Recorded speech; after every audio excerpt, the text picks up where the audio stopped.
to the concluding panel of the Platypus East Coast Conference.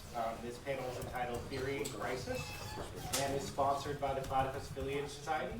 For those who are unaware, the Platypus Affiliate Society was founded in 2006 as an education project focusing on the death of the left.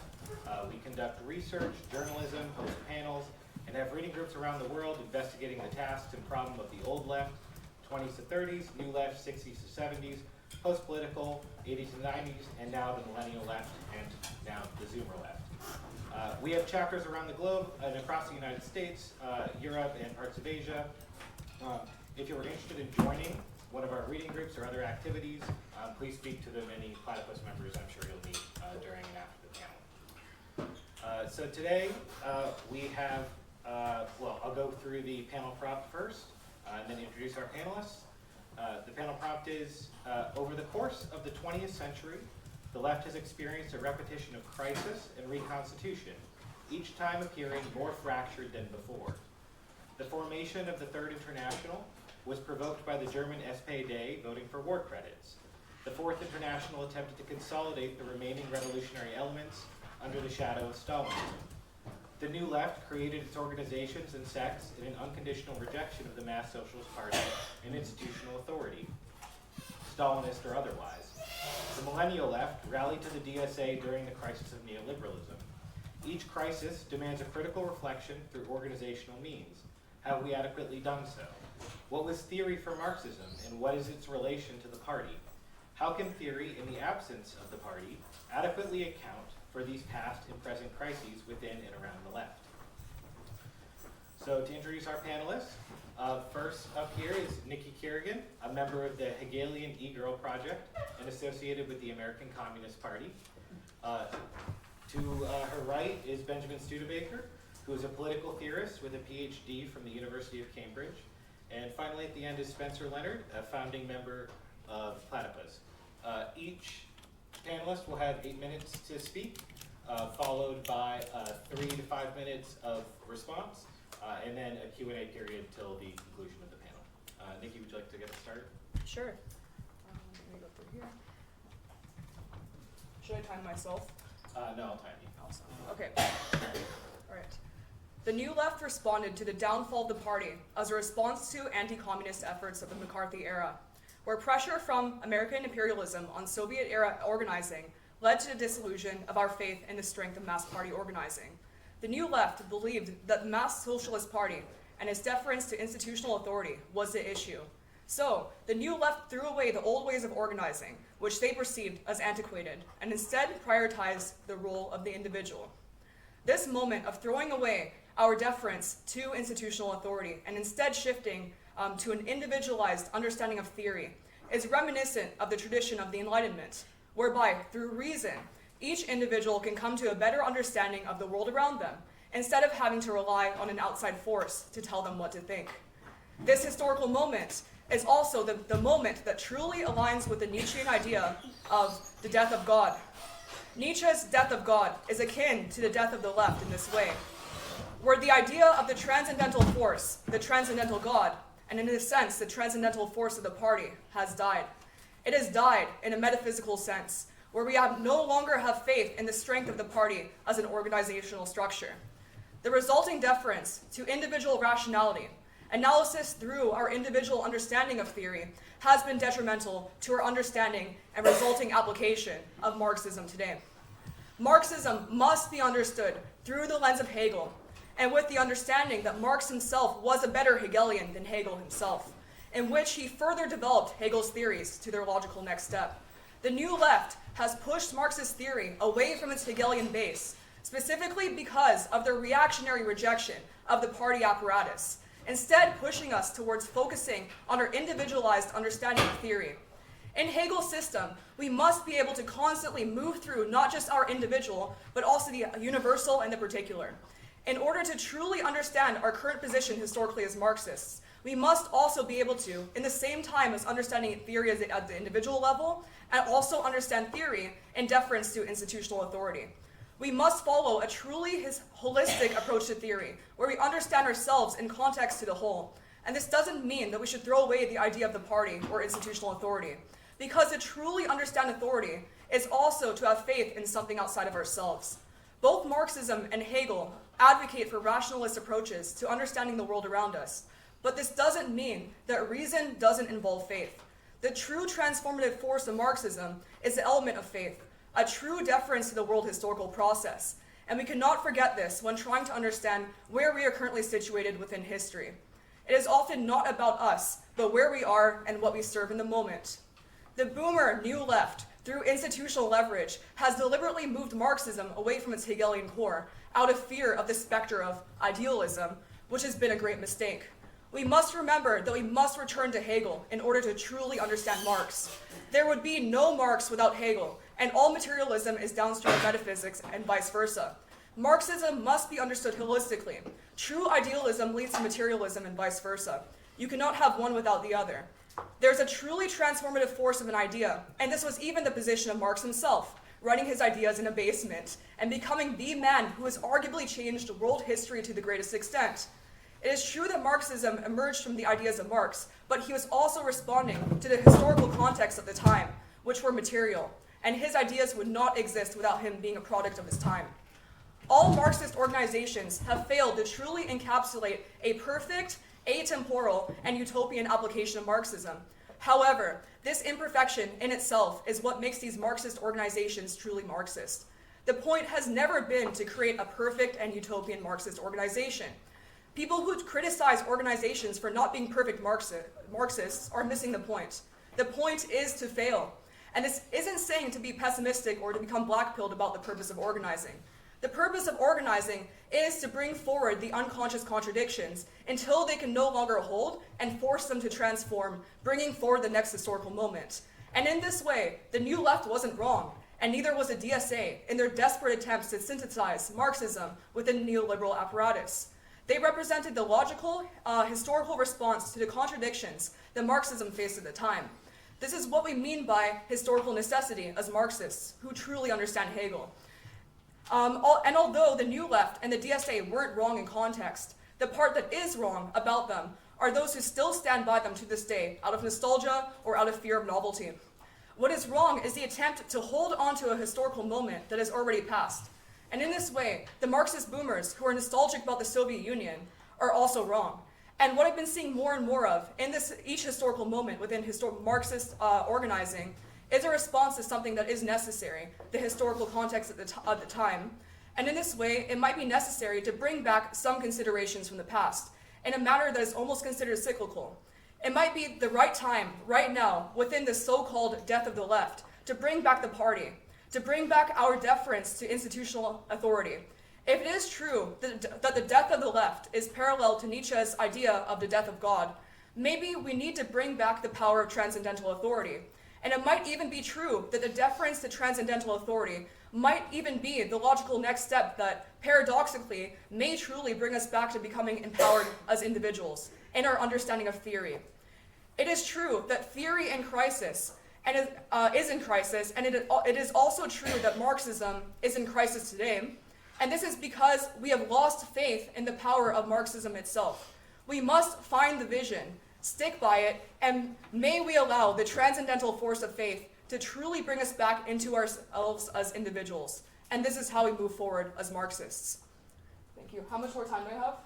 You got 1:44. All right. I'll save this for later. Thank you. Sounds good.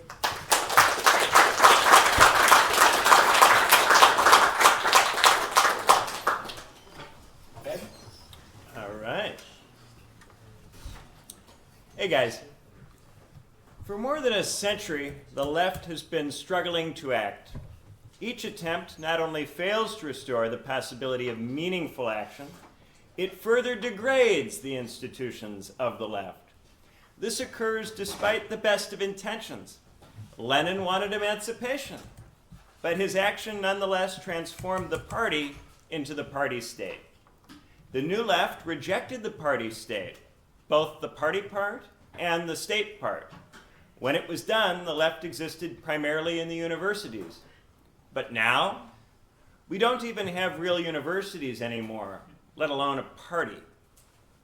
I'd like us to make better theory, but there are no institutions for it. Most people depend too much on the market to make anything good. They don't have the time energy to write real books. They depend too much on algorithms, editors, and academic opinion. They do what gets clicks, subscriptions, and citations. They don't have a choice. They don't have unconditional financial support. They don't have parent money. They need to eat. Some of them have children. This system turns us against ourselves. It finds what scares us, and it generates fear in us until we submit to it. There are bright people who could do so much more. It's not their fault. It's never their fault. And that's why I won't name names. As the universities degenerate, they produce whiny normative critiques that don't engage with historical context and anal retentive descriptive studies that don't provide any basis for acting in the here and now. Philosophy and history have become estranged. To get at what's possible, they have to come back together. The worst kinds of theory pretend to reconcile philosophy and history without really doing it. Do I need to give you examples? I really don't want to, because that individualizes. It creates personal drama, and that distracts us. It derails the work. I also think it's bad for our souls, because it gets us too focused on bodies, on the concrete. Capitalism is structural. It is not reducible to bodies. Theories must not be reduced to names. The moment you do it, there is an explosion of pride from every direction, and it becomes impossible to think clearly about what might be true or good. Let's try a different approach. Let's talk about a position nobody may explicitly hold, but which nonetheless seems to inform what people are doing with their lives. It's a position all of us can be drawn into. It's compelling for material reasons. We are all sensitive to the situation that makes it so compelling. It goes something like this. Right now, we are unable to act politically or socially in the right kind of way. At some point in the past, people did engage in meaningful political or social action. If we study their organizational forms, their belief systems, or both, we can reconstruct the situation that gave rise to that action. We can copy their institutions, or we can adopt their beliefs, or we can do both of these things. Then we will be able to act. This is a position that afflicts both the left and the right. People disagree about where the action is, but they all want to act. They often start by developing an anti-canon. They say, these are the bad theorists who killed the possibility of action. Usually they name names. Then they say, before these bad theorists came along, there were good theorists who were active in the right way. There are many permutations of this. They say the Western tradition betrayed itself, that the liberals betrayed liberalism, or the socialists betrayed socialism, or the Christians betrayed Christ, or the Romans betrayed Rome. But ultimately, this blame game drags us further and further away from dealing with our own situation. We live in a world where there's a ton of capital mobility. It's really easy to move capital from place to place, and that means in negotiations between mobile capital and concrete territorial states, or viscous workers, capital wins. Despite a lot of wishful thinking, there's no evidence that this capital mobility is going to disappear on its own anytime soon.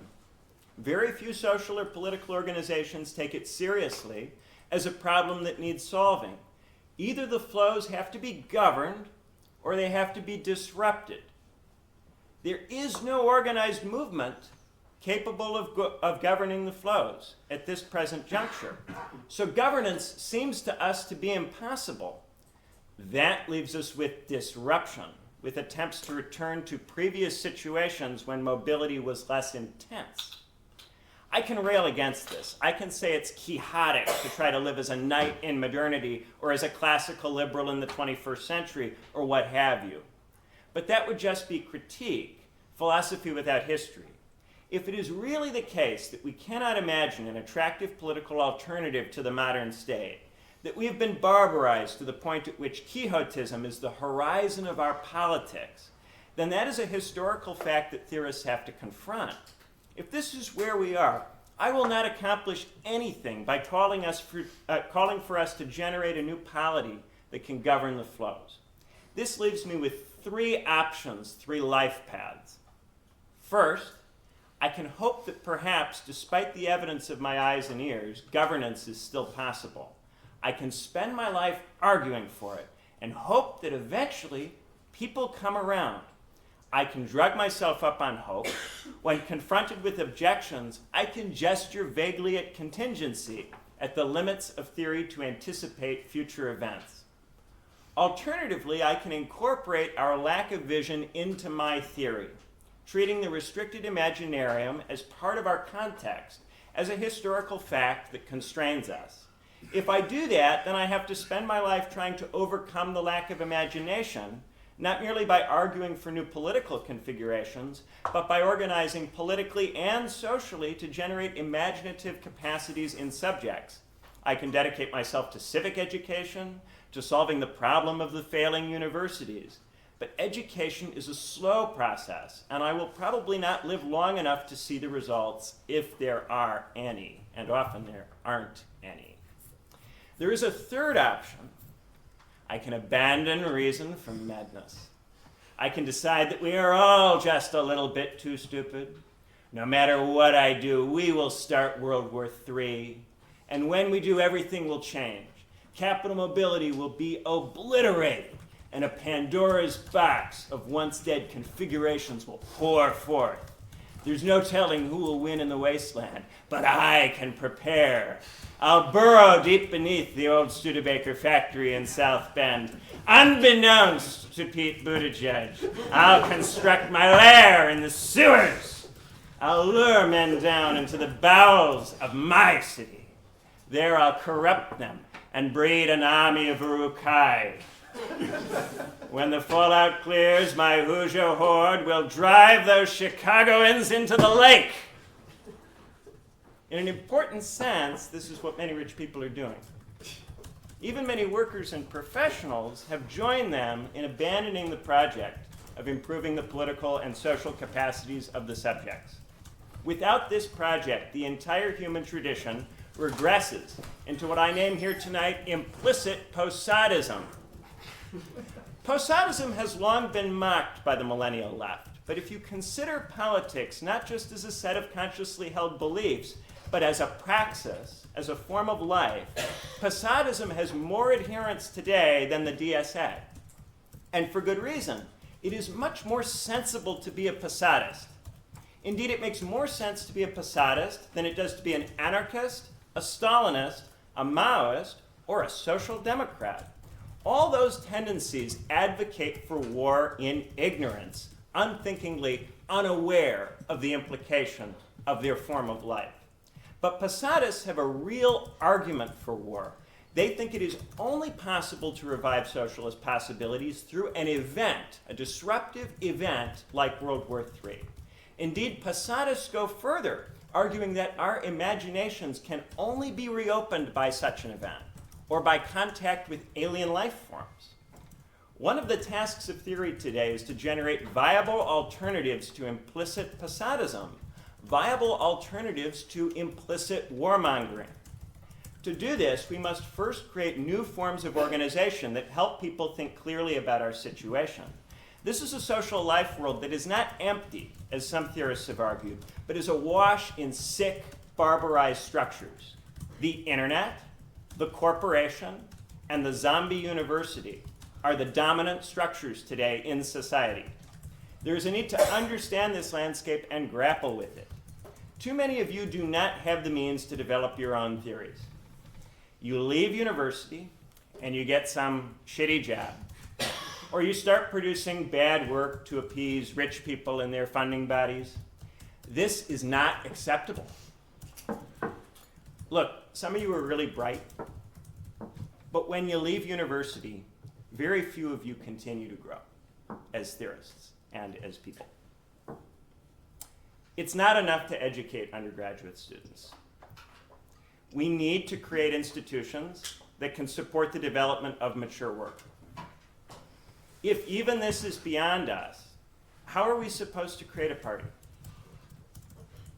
The old theorists went to real universities. Smith studied under Hutcheson at Glasgow. Kant spent his whole life at Königsberg, safe and secure. Hegel and Marx got their PhDs from Jena. Luxemburg did hers at Zurich. When they finished, they found institutions or Engels willing to support their work. They wrote real books, and they got involved in real politics. I recently spoke to an older political theorist who, back in the 90s, in the 20th century when things were different, received a college scholarship from a labor union. It was understood that when he finished his degree, he would use what he learned to benefit his comrades. Midway through the degree, the government banned unions from funding university degrees. He thought he was finished, that he'd have to go back to work. But the Marxists at his university saw that he had potential. They saved him. Of course, when they retired, none of their students got permanent jobs. He was forced to leave his home country to seek work abroad. To get his citation count high enough, he had to stop doing theory. He started co-authoring empirical pieces. He started producing empirical work. He doesn't do any Marxism. He doesn't call himself a Marxist. He advises young people against going into academia. In another 30 years or so, he will be gone. Do you trust the universities to support the next generation of theorists? If not, what is to be done? Platypus merely exists at the pleasure of the universities. The point is to replace them. Or what? Wait for the nukes to fly? What if they don't? What if every year it just gets a little bit worse?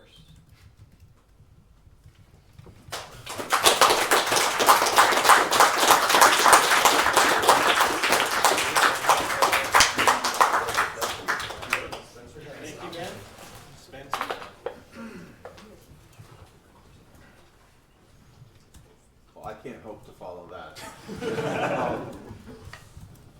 I was lassoed onto this panel late.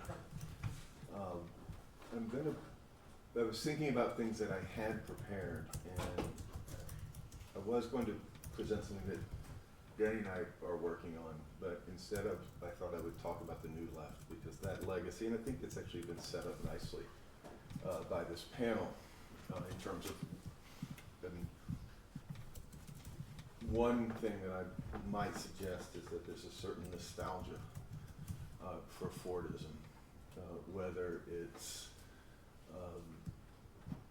the prosperity of New Deal America, or it's high Stalinist Soviet Union, the era of its great prosperity. And I want to talk about Marx and the question of the return of Marx in the 1960s and 70s. We talk about this a lot in Platypus, teaching two figures from the late 1960s and 70s, Martin Nicolaus and Moshka Stone. So I'll just begin. The New Left is not in the past. In every commercial on television, not to mention every political struggle, we rehearse in ever more obscure ways the New Left revolution. Though it can be said to have failed a long time ago, by the mid-1970s at the latest, yet we still find ourselves incapable of going beyond it, even as what succeeded its context, even as what its failure brought into being, namely neoliberalism, has itself entered into crisis, and the conclusion or resolution of the crisis of neoliberalism threatens still further confusion. Still, as the phrase runs, the struggle continues. Now we have neo-Stalinism, a degraded and unconscious retread of the 1970s vintage new communist movement. It's not true that the New Left didn't create parties, friends, and comrades. The whole sectarian landscape that we inherit comes from the New Left, and that includes the old parties, the SPA and the CP, the Communist Party USA. They were all reconstituted in the 1970s. And that's where the left and the labor movement comes from. All of those young people who were in the SDS, they entered into sectarian parties, whether Trotskyist or much more commonly Maoist in the 70s. So apparently we're doomed to repeat the New Left indefinitely, even after the baby boomer generation biologically passes from the stage, as has happened already in the case of one of the two men I'll briefly discuss here. The other has passed from the political. Martin Nicolaus is still alive to my knowledge, but he ceased to be political for decades. My old teacher, Moich Stone, died 6 years ago. It's said that every generation has to rediscover the legacy of the left for itself, but this is questionable. It's not clear that every generation does rediscover the legacy of the left. For instance, it was questionable enough with respect to the GI generation, the generation that came of age in the 30s and 40s, when the defeat of European socialism was already definitively accomplished, whether at the hands of fascism or self-inflicted. And since the New Left, arguably no generation, since World War II, arguably no generation other than the boomers, has truly attempted the reconstitution of socialism. Not my own generation, Generation X, and really not the millennials, though the thought occurred to them. So, if a specter is haunting our world today, the specter of Marxism's failure, the matter is rendered doubly obscure by the failure to come to terms with the New Left's failure to come to terms with that failure. In addressing the work of Martin Nicolaus and Moich Stone, I want to raise here how the best, which is not to say the most prominent, of the New Left came to address the legacy of socialism's failure, the legacy of Stalinism, specifically through the rediscovery of Marx. The New Left was, by definition, a response to and a rejection of the old left. Since the 1930s, left had grown old, had ceased attempting to engage the discontents generated by capitalism, narrowing its focus to economic struggles. Immiserated workers and peripheralized populations, exploitation, and overseas imperialism dominated the concerns of the communist and social democratic lefts of the 1950s and 60s, such as they were. We might say that in some respects, Marxism itself was peripheral even to the early stages of the New Left, the civil rights movement, for instance. But by the late 1960s, the vague aspiration towards overcoming the impasse inherited from the preceding generation began to crystallize increasingly into an aspiration to reconstitute Marxism, arguably too late. Of course, the old left had itself, whether in its social democratic or its communist forms, been largely the product of and commonly professed Marxism. But that Marxism, the old left's Marxism, the 30th left's Marxism, had long since abdicated its critical function vis-a-vis socialism, which in its turn and in consequence had collapsed. The workers' movement, as for instance the Frankfurt School theorists had it, had long since degenerated into one among the many rackets that clustered around the state in what passed for society. Moich Stone and Martin Nicolaus were near contemporaries, Nicolaus being the older of the two by a year. Both were the children of European immigrants to the New World, Nicolaus himself being born in Europe, Stone's Jewish parents having escaped the continent just prior to the Einsatzgruppe's arrival in his town, as he once mentioned it, or to me, as his parents' town. Nicolaus awakened in Stone the interest in what Nicolaus termed an unknown Marx, specifically the Marx of the Grundrisse. And while to my knowledge the two never met, They represent a crucial if forgotten aspect of the New Left, the attempt to recover Marxism. For in the decade between Nicolaus's initial studies on Marx, so important for Pastone, and Pastone's publication of his Necessity, Labor, and Time, that is, in the decade from 1967 to 1978, there was a concerted effort by the New Left on many fronts, from many approaches towards various ends, to recover Marxism and to bring it to bear on the left in the English-speaking world, where relatively little had been available prior to that time. Pretty much all of our access to Marxism in English comes from the activity of this period. To give you some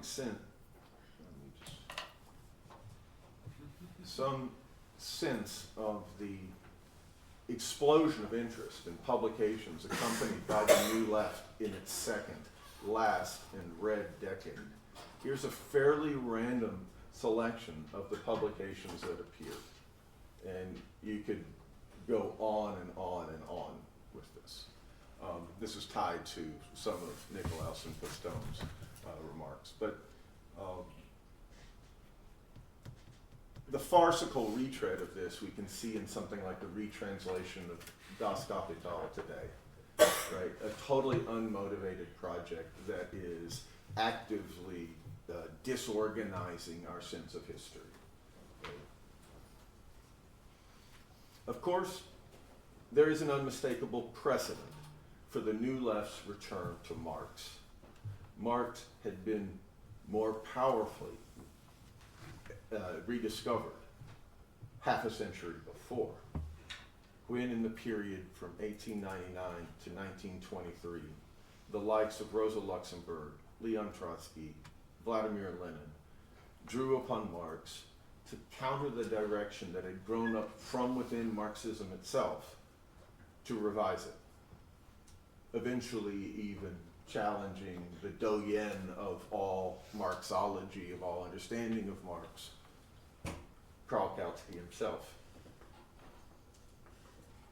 Challenging what Kautsky and other German and Russian revisionists were trying to pass off as Marxism. Marx and Engels' works then, too, had fallen into neglect on the left, even among Marxists, especially after Engels' death. Textbooks and up-to-date restatements were preferred to the originals, which were increasingly felt to be of chiefly antiquarian interest. Reading Capital, or indeed the Communist Manifesto, grew uncommon, until a second generation of Marxists, led by Lenin, Luxemburg, and Trotsky, spearheaded a politically engaged recovery of Marx that they could oppose to the prevailing Marxism.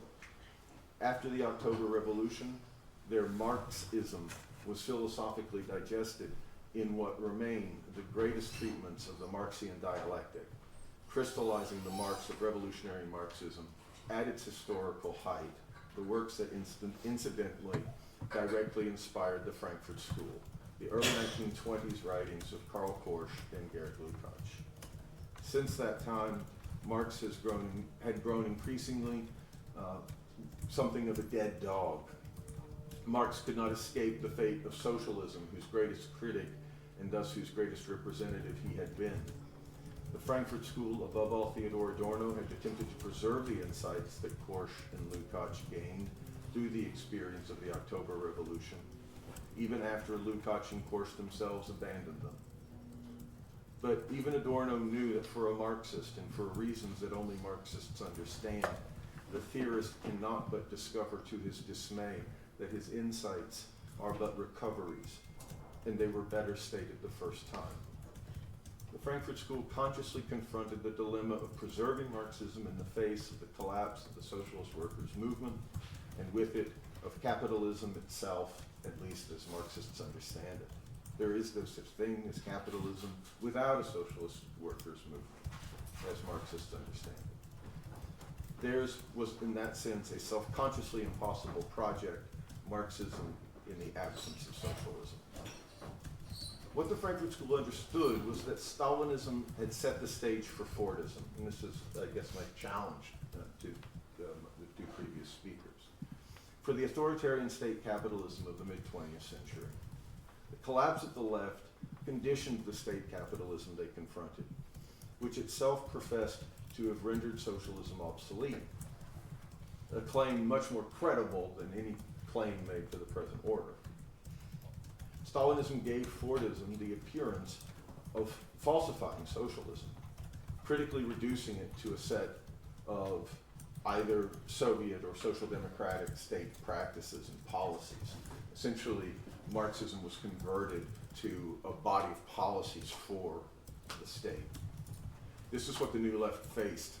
They struggled to, and this, by the way, is why the question of the party became an issue in the 60s, and Ben rightly alluded to this. The statification of the party was part of the angst motivating the New Left, respecting it, even though in the end they ended up revitalizing party forms, if only the old Stalinist party forms. Still, early on, they struggled to grasp the contradiction of their society in its Fordist form, precisely because without socialism, capitalism had become merely a sociologically understood industrial society. In short, Stalinism's liquidation of Marxism did not simply accompany the emergence of Fordism. It was the precondition of capitalism's reproduction in Fordist form. In another sense, however, we may say that with the complete self-subjugation of socialism, in ceasing to be contradictory, capitalism has realized its own aspiration towards authoritarian statism. Given such circumstances, and given the complete prostration of the left ever since, the very appearance of the New Left is worth remarking on. They raised the possibility of renewing socialism in the second half of the 20th century. And though that aspiration wasn't carried through, we cannot now reach behind it to the time prior to the time of revolutionary Marxism without first passing through it. We cannot fail to reckon with the 20th century. Apart from the likes of Horkheimer and Adorno, from, let's say, 1929 to 1956, Marx was largely abandoned to the hackwork of Stalinists, Heideggerian existentialists, and sociological interpretations. In the English-speaking world, where anyway Marxism had never had any appreciable extent, students of Marx in the period from 1930 to 1960 were left to the likes of Isaiah Berlin, Maurice Daub, Ronald Meek, Sidney Hook, and Paul Sweezy. Facing a similar situation in France prompted Sartre's cryptic remark in 1957 at the dawn of the New Left. Far from being exhausted, Marxism is still very young, almost in its infancy. It has scarcely begun to develop. Adding provocatively, it remains, therefore, the philosophy of our time.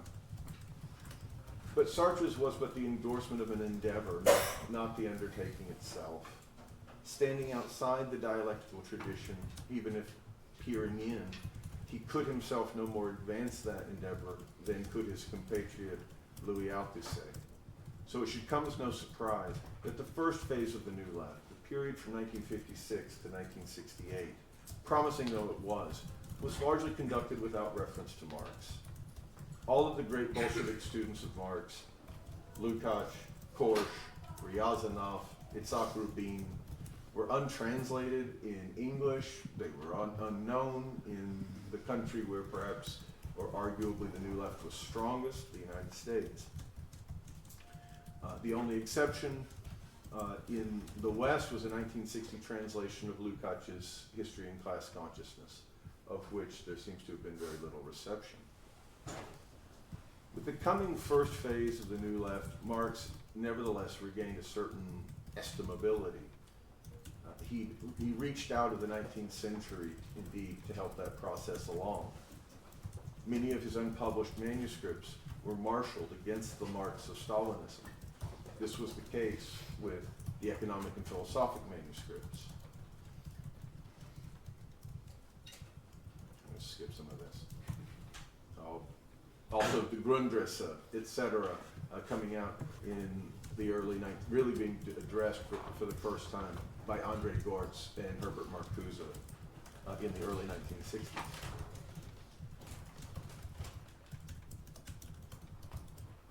And to the extent that he was himself meaningfully engaged with Marx and Marxism prior to 1968, Moshe Postone himself is representative of this phase, as he recounts in an interview. Although I regarded myself very much as a person of the left in the 1960s, it seemed to me that Marxism had too much in common with positivism on the one hand and 19th century notions of progress on the other. I was much more impressed at the time by conservative critiques of modernity. I thought that they grasped the problems of modernity more fully than did Marxism. He was subject to the mystique of Heidegger and Nietzsche, or a Heideggerianized Nietzsche, much like the left today. I began to shift my attitudes towards Marx when I became aware of the economic and philosophic manuscripts, which was strongly received in the United States by the mid to late 1960s. At that point, I held on to the notion that there was a young, interesting Marx and an older Marx who unfortunately became a Victorian, having spent too many hours in the British Museum.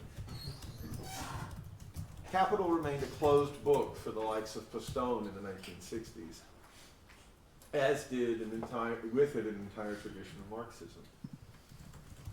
This wasn't substantially altered by his first encounter with the book, the text that in fact he would devote his later life to studying, as that encounter was under the tutelage of the conservative Hannah Arendt. When Postone took the seminar that Arendt offered on Marx at the University of Chicago in the autumn quarter of 1966, there took place a hastily organized conference that drew 500 people, 32 of whom signed a "We Won't Go" pledge, the largest organized anti-induction protest to date. So the studying of Marx led to anti-Vietnam mobilization.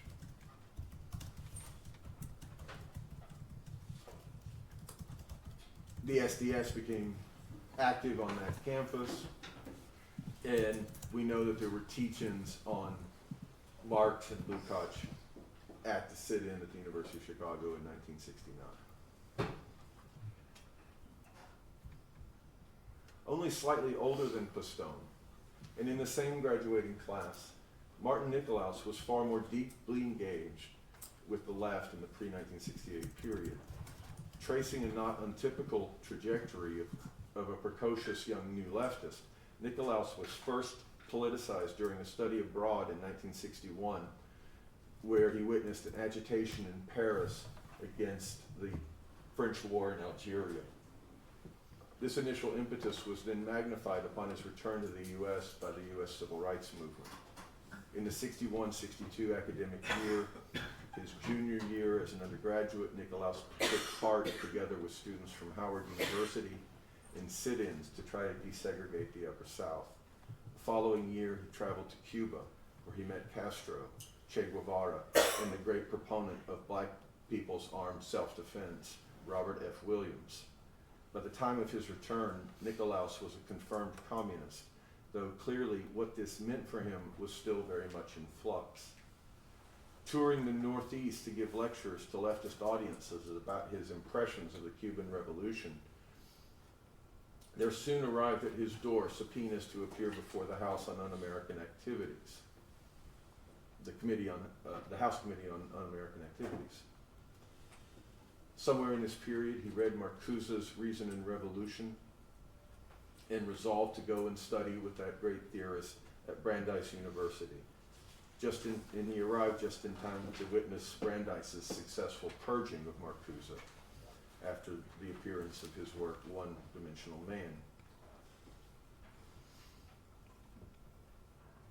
In the autumn of '64, Nicolaus took a leave of absence from graduate school to take part in the second great wave of Freedom Summer that spearheaded the wave of volunteers that descended upon the southern states after the discovery of the corpses of the civil rights activists James Chaney, Michael Schwarmer, and Andrew Goldman. While there, Nicolaus summarized what he learned as follows. Politics is in the hands of the wealthy, the ambitious, the egotistical, and the sociopathic, who make a thorough mess of things, gorging themselves at the public trough while plunging everyone except their cronies deeper into poverty and misery.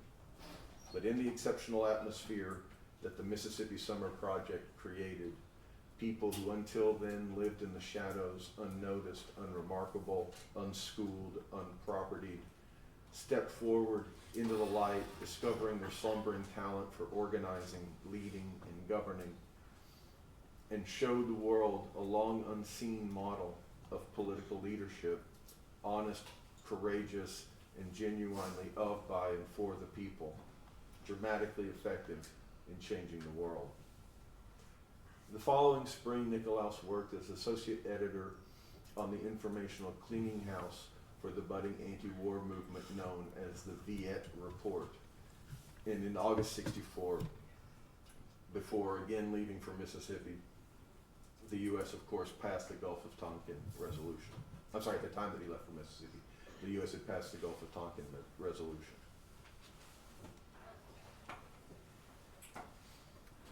After the Thieu regime was installed, Nikolaus wrote as follows in the Viet Report. After 11 years of agony since the Geneva Conference, the Saigon government is right back where it started, based on nothing but imported Catholics and the power of the United States. Every alternative to the NLF has already been tried and failed. The political wheel has come full circle, played against the background of an increasingly American war. The political drama now will feature the eradication of all elements not openly aligned either with the Liberation Front or with the United States. This polarization will result in the virtually complete isolation of the U.S.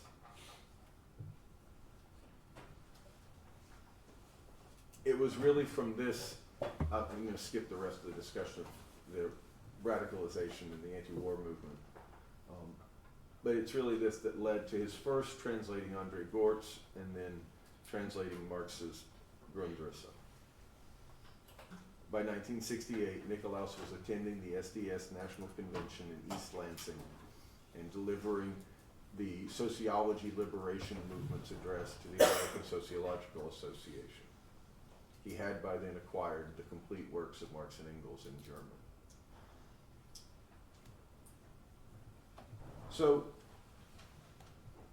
with Postone, we have someone who was not a leftist until around 1968, someone vaguely in solidarity with the left, who had nothing of the commitment and background that Nikolaus had by that time. As he said to a 2009 interviewer, in the 60s, hearing the remnants of the old New Left that were still around campus, Trotskyists and Stalinists arguing with each other, I thought most of it was pretty removed from people's concerns. It had a museum quality to it. I considered myself in some vague sense critical or leftist, but not particularly Marxist. His interest in Marx grew as much out of his existential academic concern with the critique of modernity as it grew out of any sort of politics. By the time he entered into left politics as such, he was still a student, though like Nikolaus, a grad student, and he enters into student politics at the moment of its crisis. The split between progressive labor, the Maoism within SDS, which had heavily influenced the University of Chicago sit-in, and the revolutionary youth movement, the Maoism that was more influenced by the People's War line coming out of the Cultural Revolution. Both he and Nikolaus report being oriented towards the revolutionary youth movement at the time, though Postone reports that he felt most strongly the call to dialectical Marxism. He organized or helped to organize teach-ins, as I've mentioned, and went to Germany the following year to study with the students of Theodor Adorno. Adorno died in the summer of '69. When Postone landed up in Frankfurt, the effects of Adorno's presence were still very strong, as he reported. Postone's first publication came 5 years later. It was a critique of Nikolaus. His intellectual career just beginning, Nikolaus had, Pastone's academic career was just beginning, or he wasn't sure that it was going to be academic. And by that time, Nikolaus had become a full-blown Maoist, the house theoretician for the October League.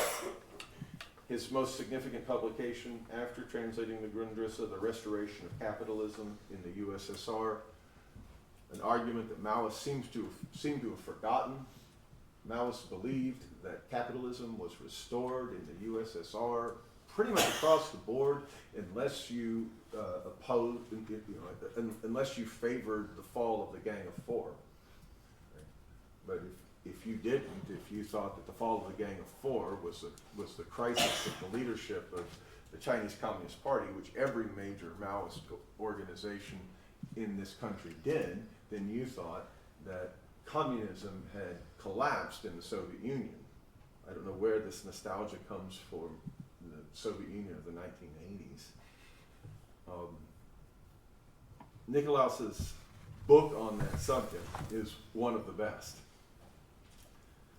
appearing initially as a series of articles in the mainstream Maoist clearinghouse, The Guardian newspaper, not to be confused with the British paper, the New York City Guardian, which was a leftist paper.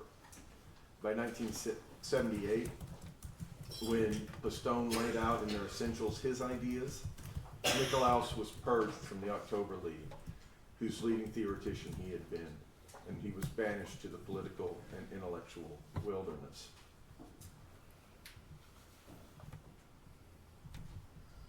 So, just a few summarizing remarks, if I may. You've gone far. How the New Left struggled with the legacy of Stalinism of the 1930s is something that we still have to reckon with. And the old left isn't just the left as it was inherited, right? What they meant by the old left was the old left that was buried in Europe, that was buried in the failure to stop the rise of Hitler and the destruction of the project of socialism in Europe. Right? That's the real significance of Stalinism. Right? Stalinism is the great world historic organizer of defeat. Right? It's not a project of victory, it's a project of defeat. It led to the defeat of the socialist movement in Europe. Right? So the old left that they were confronting was the left that already affirmed that defeat, that had already embraced Stalinism, that already had seen the collapse of the struggle for socialism in the core of capitalism as some kind of bump on the road, as somehow compensated for by national self-determination movements in the third world.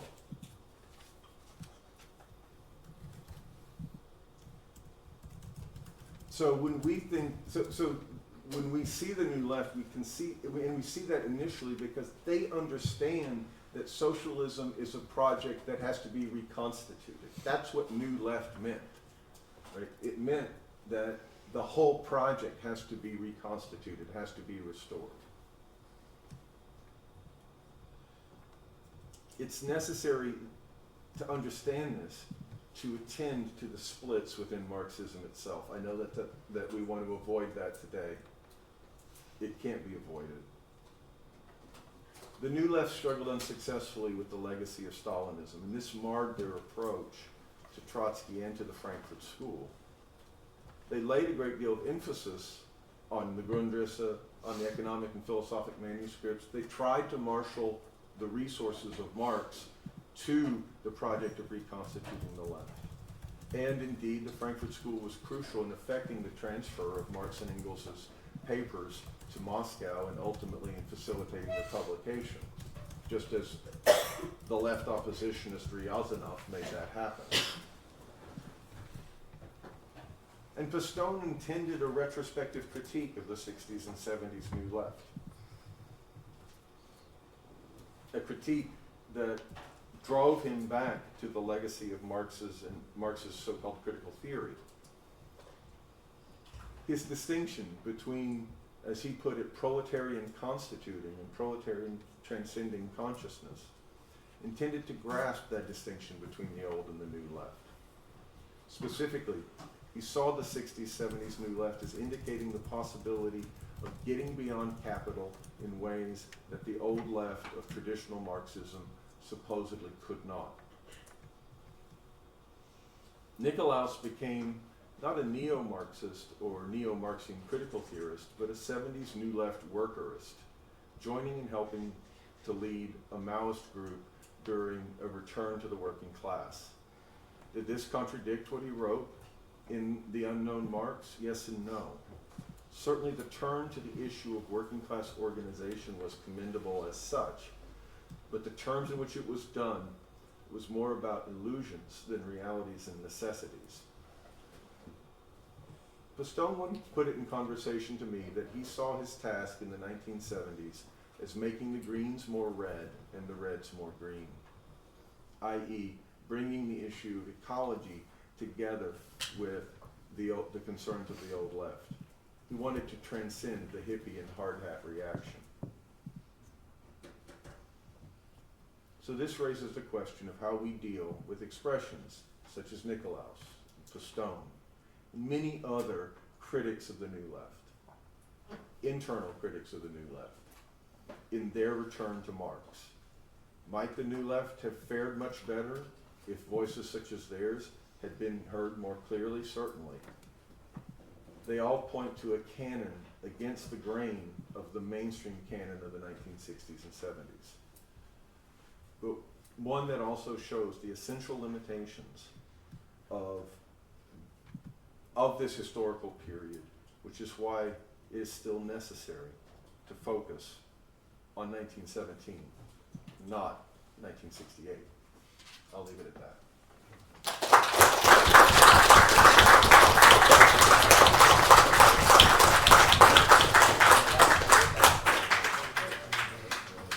All right, Nikki, go ahead. All right. Should I respond directly to like what they're saying or Yes, anything? just respond to whatever you feel you need to. Yeah. So I appreciate what you guys said. That was a great historical lecture as well.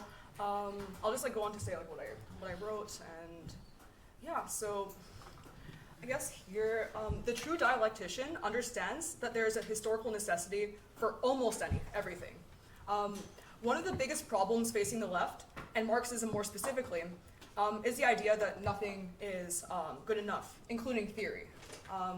That we'll never see the fruits of our labor within our lifetime. That nothing we can ever do will bring forward the revolution. And this is more in response to what you said, actually. But we must not forget that the revolution is right in front of our eyes, and all it takes is recognition, a conscious awareness, and we must hold that conscious awareness as we go through our daily lives, not in a a new science kind of like new faith kind of way, but in a way that we understand like our role in the historical process, while organizing, while working, while engaging in the world around us. And the revolution is not a grand event, and it's not a big other, that will descend upon us or that, is out of our reach. It involves a process of recognition where we must be constantly recognizing and wrestling with the contradictions in the world around us. There may be a historical moment within our lifetimes that we recognize and then transform into a revolution or a real historical movement, but the key here is that recognition. And that's why we cannot become pessimistic. We must continue living, organizing, and engaging in the world in spite of it all, even if our theory isn't perfect. And that is our role. We may reject the great man theory, and if this is the case, we should also reject the idea that a great theorist will emerge from the academy only if the academy adequately funded theory. But too bad they don't, right? And this must be why theory is lacking. Let's petition the university to fund more theory. But we're supposed to be good dialecticians, right? And maybe it is the case that a great man might emerge, might bring forward some contradictions, move history forward, and then become outclassed by the next historical moment. The real problem here is the focus on purity within Marxism and within theory. And that's what we would call a purity fetish. Marxism is not supposed to be perfect and fully encompassing, and that is okay. Marxism centers a focus on labor for a reason. Through the work, through putting ourselves out there in the world, what needs to be done is revealed. As academics, we might have a knee-jerk reaction to labor, it's natural, and a focus on theory over action. However, we must also remember the limitations of that idea of the beautiful soul that Hegel talks about. The idea that we can center the perfection of an idea and then transform the world through perfect ideas in themselves. So don't get blackpilled if you can't come up with perfect ideas or theories. Don't forget that putting ourselves out there in the world reveals exactly what needs to be done. When we focus too much on perfecting theory, we forget that theory is best created as a response to putting ourselves out there in the world. We should not focus too much on theory over practice, but this does not mean that theory is not important. Theory is paradoxically the ground to our understanding of material reality, but it must constantly transform according to our world historical context and material conditions in order to remain relevant and to remain a mechanism of potentiality for change. We should not be smug towards others if they do not fit our perfect interpretation of theory, but rather wrestle with the contradictions out in the open. This is a hard place to exist in, since contradictions reveal where we lack ground. But this is why, as Marxists, we must internalize the mentality of a soldier. And this is where the party apparatus comes in. To be true Marxists put us in the center of a constant battleground of ideas, within and beyond contradiction. But to be a Marxist requires a true recognition and acceptance of this reality, to operate within our actual material reality, rather than within the safe, illusory reality of academic institutions alone. Theory in crisis is in crisis because it is a safe place to exist within. But theory must become dangerous again. Theory must become a scary, unsettling, and groundless place, and only then can theory become transformative. To be a true revolutionary is an acceptance of the reality we exist within. Marxism is not and will never be a place of safety. In order for theory to become potent again, we must accept the role of being dangerous, an outsider to the outsider. This is the warrior spirit. To exist within and beyond contradiction will never be a safe place. We must always push the limits of our understanding of reality. This is the mentality of a true Marxist, and it already exists within all of us. It is now only up to us to recognize this reality. Thank you.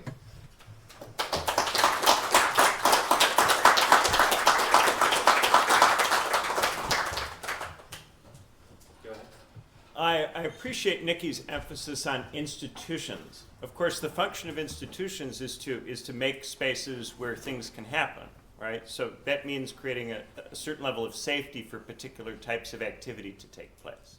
Of course, you have to think about what kinds of activity you need, and but I appreciate that, the focus on institutions. What I found very distinctive about Nikki's talk was the focus on authority, something you don't hear a lot about on the left or in Platypus. And I think about the Roman concept of auctoritas in particular. There are lots of different ways of thinking about this term authority and what it might mean. And in the Q&A, I hope we can maybe get at what it might mean for Nikki. But authoritas as a Latin Roman political concept has a lot to do with this quality of being the kind of person that one just ought to listen to, an ineffable quality that can't be reduced to a set of conditions or rules. It's not necessarily following the rules or following a particular person because they've been imposed upon you by force. When you are drawn into Platypus because you've had some kind of interaction with a high instantiation of Platypus, a very charismatic, interesting Platypus person, whether it's Chris or it's Spencer or maybe it's Aaron or Danny, right? One of these people strikes you as being the kind of person that perhaps you maybe ought to listen to. In that moment, you're not choosing to listen to them because you know for a fact that they're right or smart or have anything interesting to say. You just have some kind of ineffable sense that there might be something there. And that might be what is being meant by authority here, perhaps. I'm not sure, but maybe. And I think that there is a role for discussing that as something which draws people into organizations. With regard to Spencer's talk, Spencer is quite right to point out that the New Left did not straightforwardly reject the party forum. My emphasis really is that the kinds of party activities that the New Left participated in were different. Different to the point at which I think you could regard them as having abandoned the party form within a particular conceptualization of the party that existed at prior points. Now, I'm not necessarily normatively reproaching the New Left for doing that. I think that they did it in an attempt to improve things and make things better in various ways. And I would say in addition to the sectarian parties, their party activity also included green parties, which you alluded to, and then also the Democratic Party, coming back into the Democratic Party, into the mainstream parties. So yes, there is still party activity, but I think different qualitatively from the kind of party activity which took place before the New Left. In part motivated by, as you say, this horror of Stalinism, this horror of the 20th century, and of what had ultimately been the fate of that old kind of party form. The only thing I would really reproach Spencer about is that was not 8 minutes. That was an unfair share of time. And I don't particularly mind, I'm very forgiving, and it's a very interesting talk, and it's great as a lecture. I very much enjoyed it, and you had to put it together at last minute because you were asked to come on. But sure. Nikki's never done one of these things before, and Nikki should know that that's not normal. It's not normal for Platypus to put someone on the panel and have them take maybe 2 or 3 times more than the amount of time that you've been given. That's not normal. That happened because we didn't have people show up, and it's not something that was done deliberately to you, and you should know that. I should have been the one to say that. But I know this because I know you. I accept that entirely. I'm giving you a justification for it in the process of also reproaching you for I should having have done encouraged it. the moderators to tell everyone that we only Yeah. have 3 speakers and we have plenty of time. I also didn't have time to just tailor my remarks to time. Yeah, and I also didn't have time to expand So- to something that could compete with that in terms of length. So I'm happy to defer to Nikki and to Ben in terms of time going forward, no problem. I'll just say a few things in response, and then they can perhaps take the lead in handling the Q&A.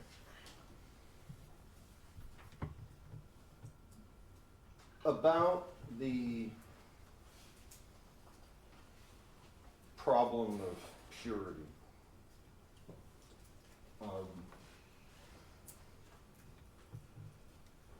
And I think it really gets to this question of understanding Marx and presumably Marxism as more Hegelian than Hegel. Really the question is, how does one understand the Marxian dialectic in relation to what I was trying to talk about? Right? And there I would want to pose not the question of purity, the question of orthodoxy, right? And what a curious thing that is within the history of Marxism. The idea that somehow Marxism advances by returning to the writings of Marx, right? It's a very bizarre and from any commonplace understanding, unscientific attitude. Right? The scientific attitude is that of the revisionists, right? Bernstein says, hey, look, circumstances have changed since Marx and Engels, God rest their souls, all honor to them. Nevertheless, circumstances have changed, so we have to revise Marx, right? And you get these figures like Leonard, who are saying, wait a minute, you're just discarding Marxism and you're discarding the role of revolution. You're discarding the understanding that we're not just moving forward, we're moving back, right? The Marxian dialectic is one of simultaneously of progress and regress, right? And that regressive dimension is itself revolutionary, right? It's the revolutionary possibility of the return of 1848, of the return of the insights of Marx and Engels. That's what's implicit in something like State and Revolution by Leonard, right? Going back to the lessons of the 18th Brumaire, right? Understanding Bonapartism, going back to the lessons of the Paris Commune. So there's a question of Marx's Hegelianism as a dialectical critique of the bourgeois dialectic that emerges imminently from within it. And that's not the same thing, perhaps, I'm not sure, as out-Hegeling Hegel.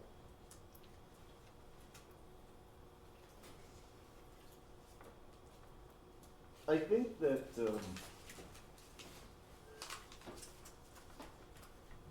I want to challenge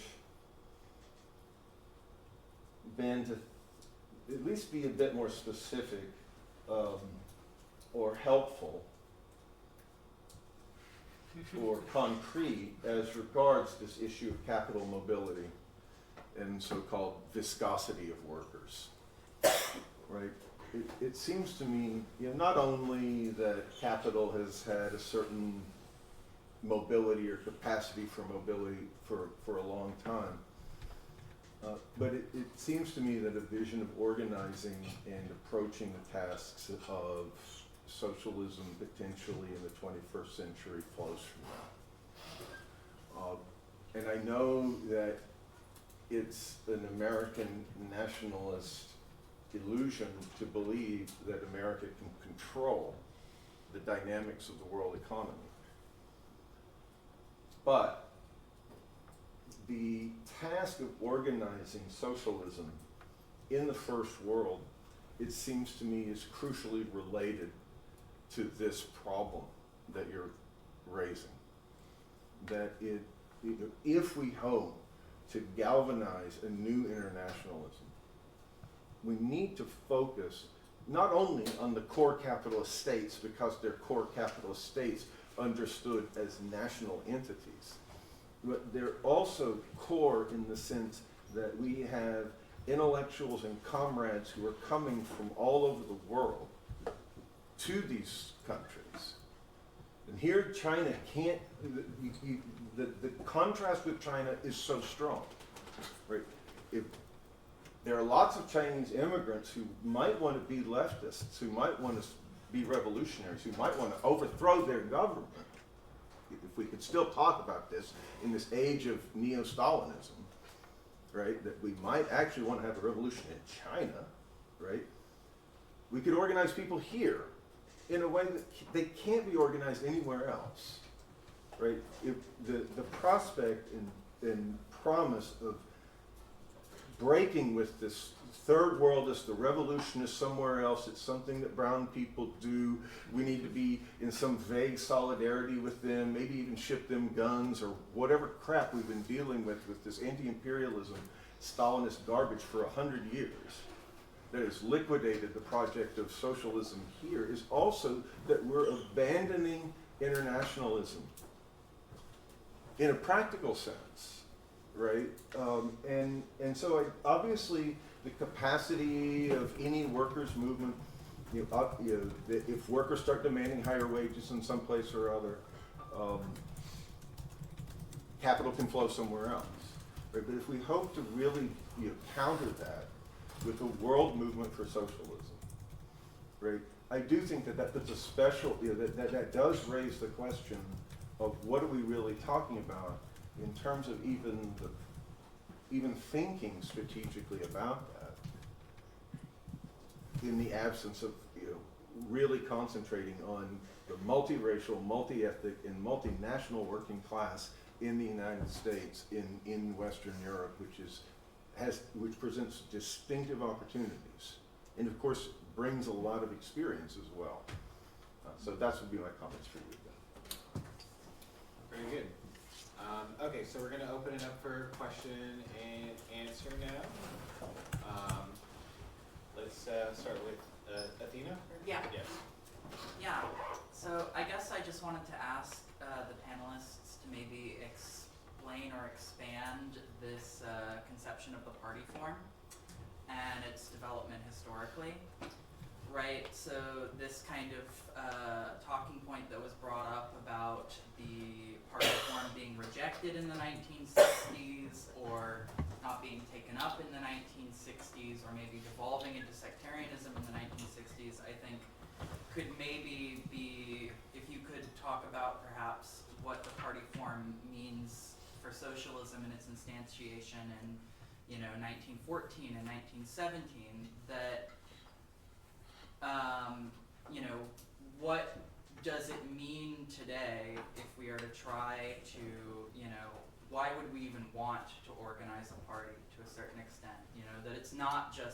space for making things happen.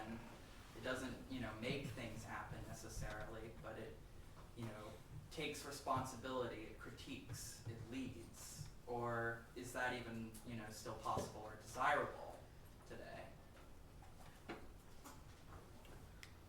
Which one of you want to? I can start off.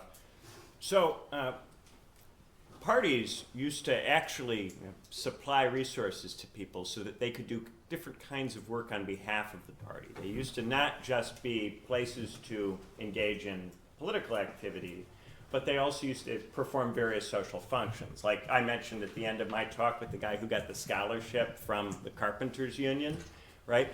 That kind of thing could be done by parties. And historically, you had a lot more of that kind of activity. Parties actually creating networks of people who could help each other, who could create a sense of security in some cases so that people could engage in different forms of activity that it would have been harder for them to engage in as atomized individuals.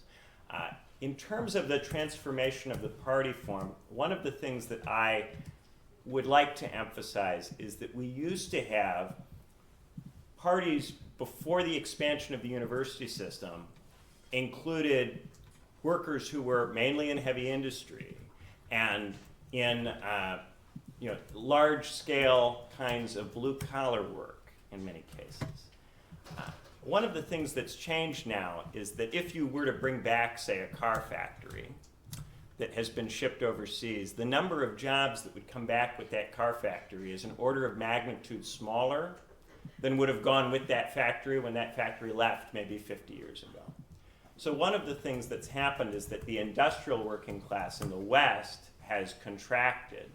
And also because it's easier to move the factories around the world, that those unions have lost leverage objectively. So parties struggle to gain ground by being based on that kind of work, that kind of worker. So I think there's a sectoral aspect to this which has a lot to do with the university system and the way that changes the working class and also splits it, creates cultural antagonisms between the university-educated, university-conversant, more new left, more post-work interested left, and the part of the left which takes labor as what entitles you, what gives you a right. That older kind of left is no longer scalable, and yet this newer kind of left is also not sufficient in terms of size or strength. And this comes, I think, from this frustrating middle capitalism that we're in, where it is neither straightforwardly possible for Postone to have a praxis, and this is one of the things Postone in one of his YouTube videos you can find online admits when he's asked, well, what's the praxis? What do you do with this? He goes, well, that's the question. I'm not sure about that.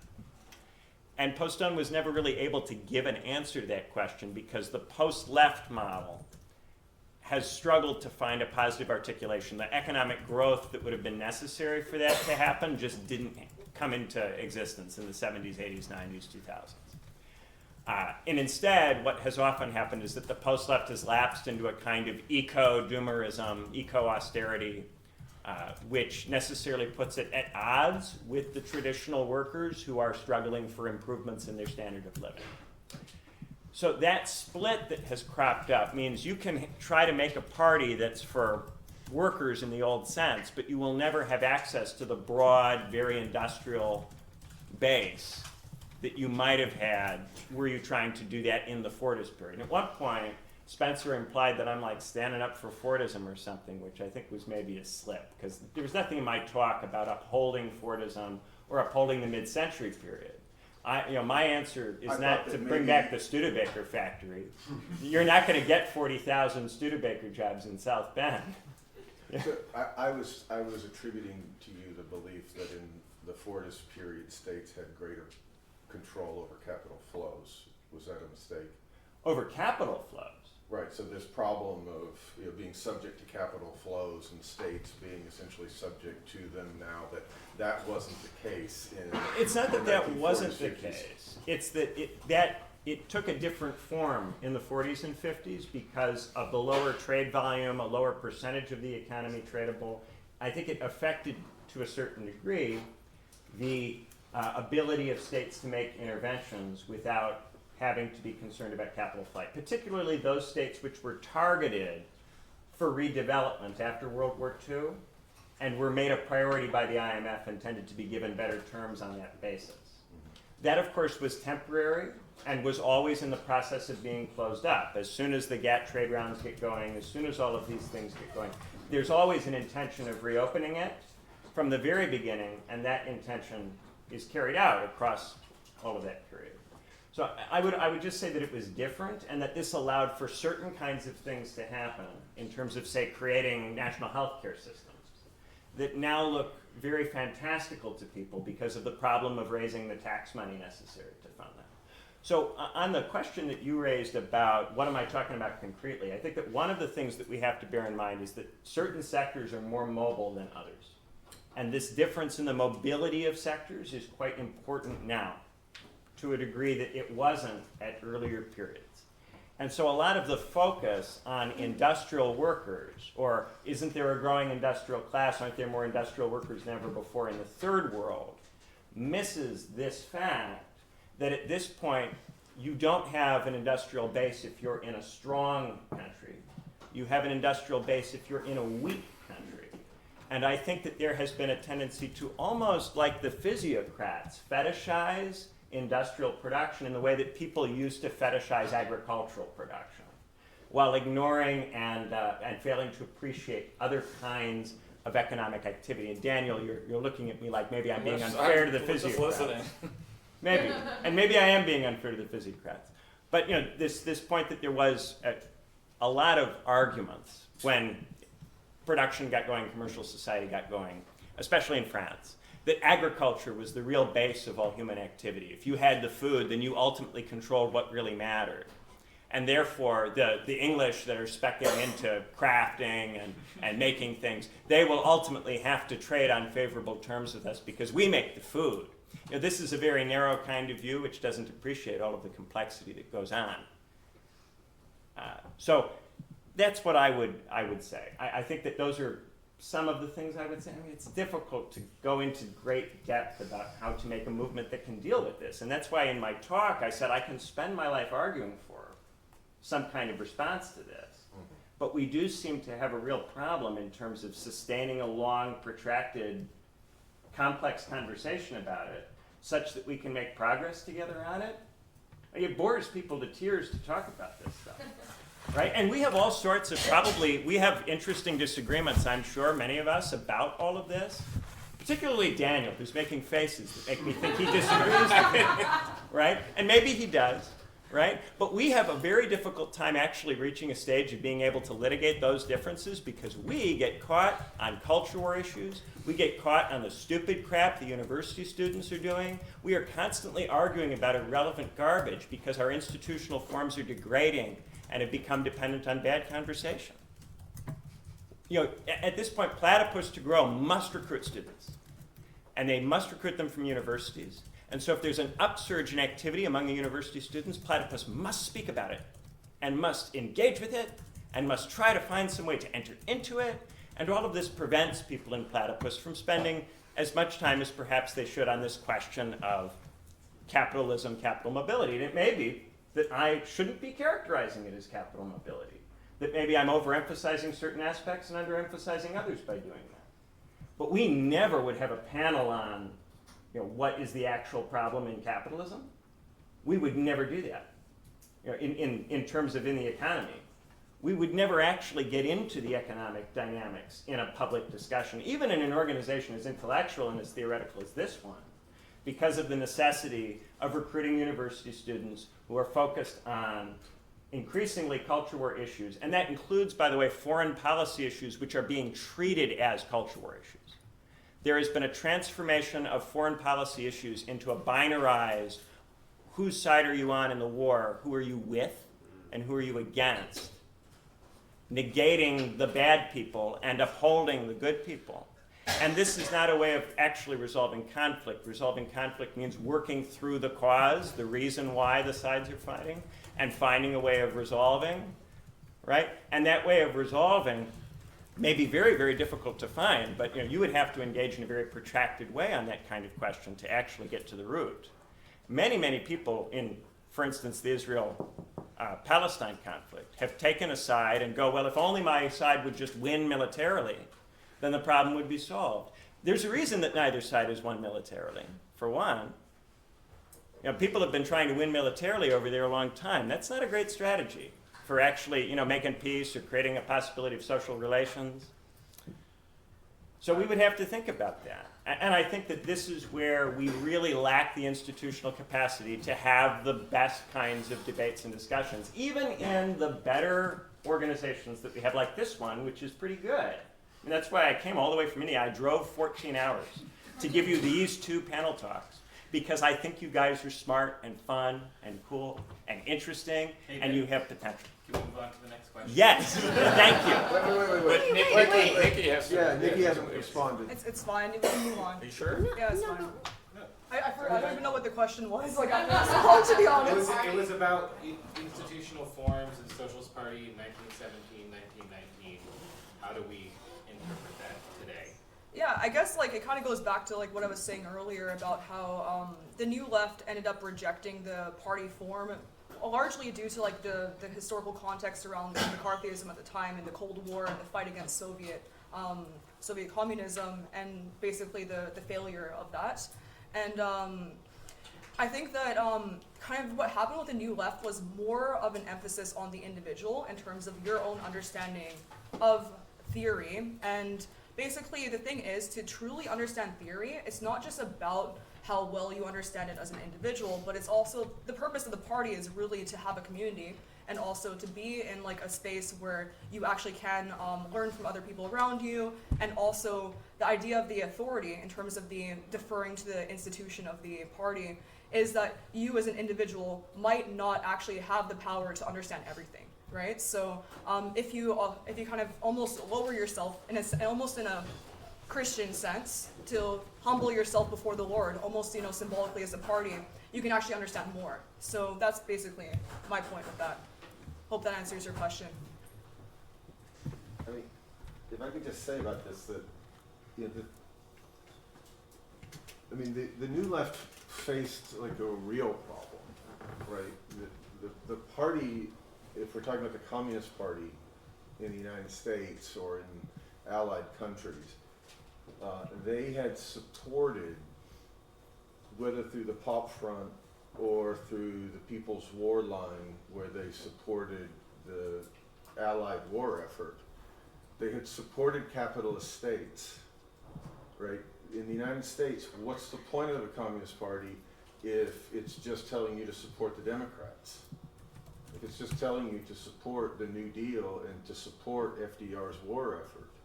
Right? That's why the communists end up so weak and so susceptible to just being purged as a kind of afterthought. It's not like McCarthyism is some grand struggle, right? The left has already capitulated. And you can see this in the Communist Party of France, and you can see this in the Communist Party of Italy already, right? So the question that the New Left faced was class independence. Right? When we speak about the crisis of the party, right, we're talking about the crisis of a class-independent party for socialist revolution, right? Which is to say, independent of capitalist politics, independent of support for the capitalist state, independent of its war machine and of its imperialism, right? And that's the real crisis around the party question. And it was a real problem. It's not that they weren't thinking about it. They tried to do it, and all they could produce was sects. And the millennials came along and said, we hate that sectarianism. We're not going to reproduce your sects. And so they liquidated into the DSA. And guess what's happening? All the sectarian divisions are reappearing within the DSA and its caucuses. And then in the response to the DSA with the neo-Stalinism. Right? The problem of sectarianism, the real problem of the 20th century collapse of the mass parties for socialism hasn't gone away, and it wasn't in people's heads. Right? It had to do with the real self-liquidation of socialism in the 20th century. Sorry. Dan? to ask about the panelists. I'll ask the question and I'll kind of put some meat on it.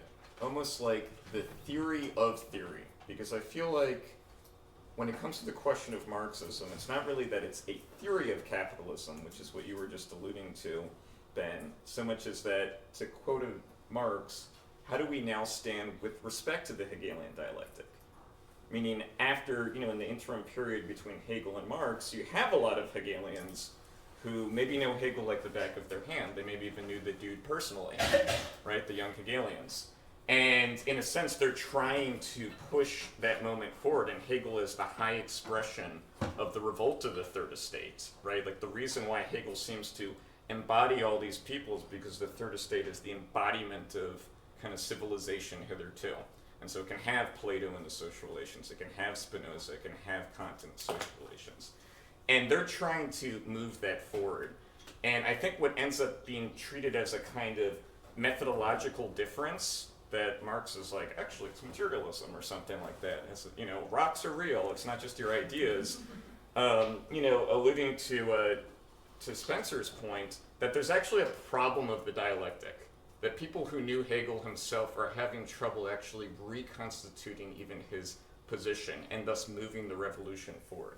And so it seems like the question about Marxism that then haunts the history of Marxism itself, right, with Bernstein, but then again in 1924 with Lukács and Korsch, who feel like this moment is returning of a young Hegelian moment. But then again in the 60s, right, with Postone and Nikolaus, and Adorno was up there saying, doesn't this kind of sound like the turn of the century, this late capitalism or industrial society? And then again, maybe this stuff plays out again, more this kind of question about why the hell do we need theory? Like, in other words, there are a lot of pretty brilliant economists, some of them right? Michael Pettis, right? Maybe he does a pretty good job of explaining capitalism, but it's kind of like, but why do we need theory? Right, in that case, and really almost like a theory about what is the role that theory is even playing. Like Michael Pettis, in this great book, I recommend it to everybody, but actually, how does that play in the totality? Like that might actually even be a kind of right Hegelianism, ultimately, even in the brilliant insights more so. I know I'm saying a book because I know Ben Studebaker knows this, but other books as well. There are obviously a lot of very brilliant people out there. So kind of your theory of theory. And actually, one more thing I'll just say, of course, Proudhon is a classic example of this, of, to quote Marx, giving a apologia, a dialectical apologia for 1848, right? In other words, saying, yes, it's a historical necessity, and Marx saying, this is how you apologize for capitalism, is through the dialectic. So in other words, how do we think about that kind of question? Yeah, that's a good one. Yeah, so a few thoughts about that.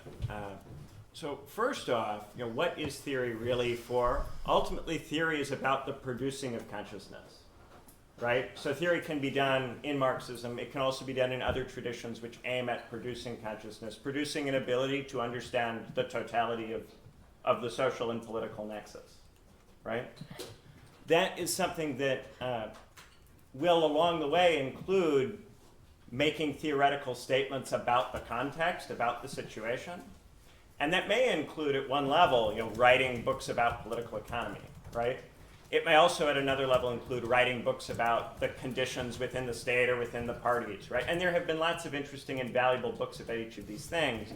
Ultimately, to be able to reach the highest possible theoretical level, you would have to not just give a view, you would have to move into the territory of helping other people develop the ability to think and act. And you would have to do that at a material level by constructing conditions, social modes, that allow people to think better. And this ultimately, I think, takes the form of the politics itself, right? So it's not just describing the economic conditions. It's about making interventions in politics or in society, or in both, understood in dialectic, that unlock possibility for human thinking that's not there before. And sometimes I'm asked about, say, non-reformist reforms. What makes a reform non-reformist? It's that it has this theurgic potential to change material social life in such a way that people will reach higher levels of ability to think and apprehend conditions.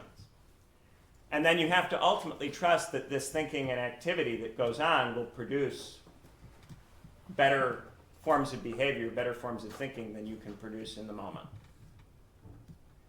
And that's why increasingly I'm focusing on theurgy, pedagogy, producing consciousness, as opposed to just making straight political interventions. But I do think that these straight political interventions are necessary as part of making the best ultimate kinds of pedagogical interventions you can make. And ultimately there is a union of a pedagogical intervention and actual political or social intervention. Ultimately these things are the same thing. But of course they take different institutional and procedural forms depending on context, so they will often look like very different things. That's a complicated answer, but I hope maybe it helps. Nikki Spencer? I wanted to actually ask Nikki about this. What she, maybe to play off of what Ben is saying. Nikki, what you're talking about when you talk about like submission to God, right? I thought this was a very provocatively Hegelian way of putting it. And to me, it raises the question of being commissioned or writing for the party. You wouldn't know this, but I edited a bunch of work by Marx and Engels when they have no party, when they're writing in the 1850s, and yet they have a party in their mind. They are commissioned by God to write, right? They're not writing for themselves, right? I sometimes tell people, we have no idea what Marx thought. We know what he said for the party. We know his critique of socialism that he wrote for socialists. It's a very different thing than thinking about other kinds of intellectuals. And it raises the question of what kind of thing is party literature, right? Like, is that what we mean by theory, right? Is what we mean by theory like Lenin and Marx and Rosa Luxemburg, right? What kind of desire is it to want to be commissioned in that way, right? To actually be writing in a way that you feel like there is an audience in a world socialist movement, right? Versus, I think, a different kind of conception, which maybe there are other historical analogs for, like the utopian socialists, like people who are writing for a book market, for they know not whom exactly, trying to find a context, right? Maybe they're bourgeois pamphleteers, maybe they're like Thomas Paine, maybe they're like the Abbé Sieyès. They're not really sure what socialist writing is, and I think some of what Ben is raising is this question of really what would it mean to write now in a way that's meaningful in the absence of any clear context, anything as clear as Second International mass parties for socialism.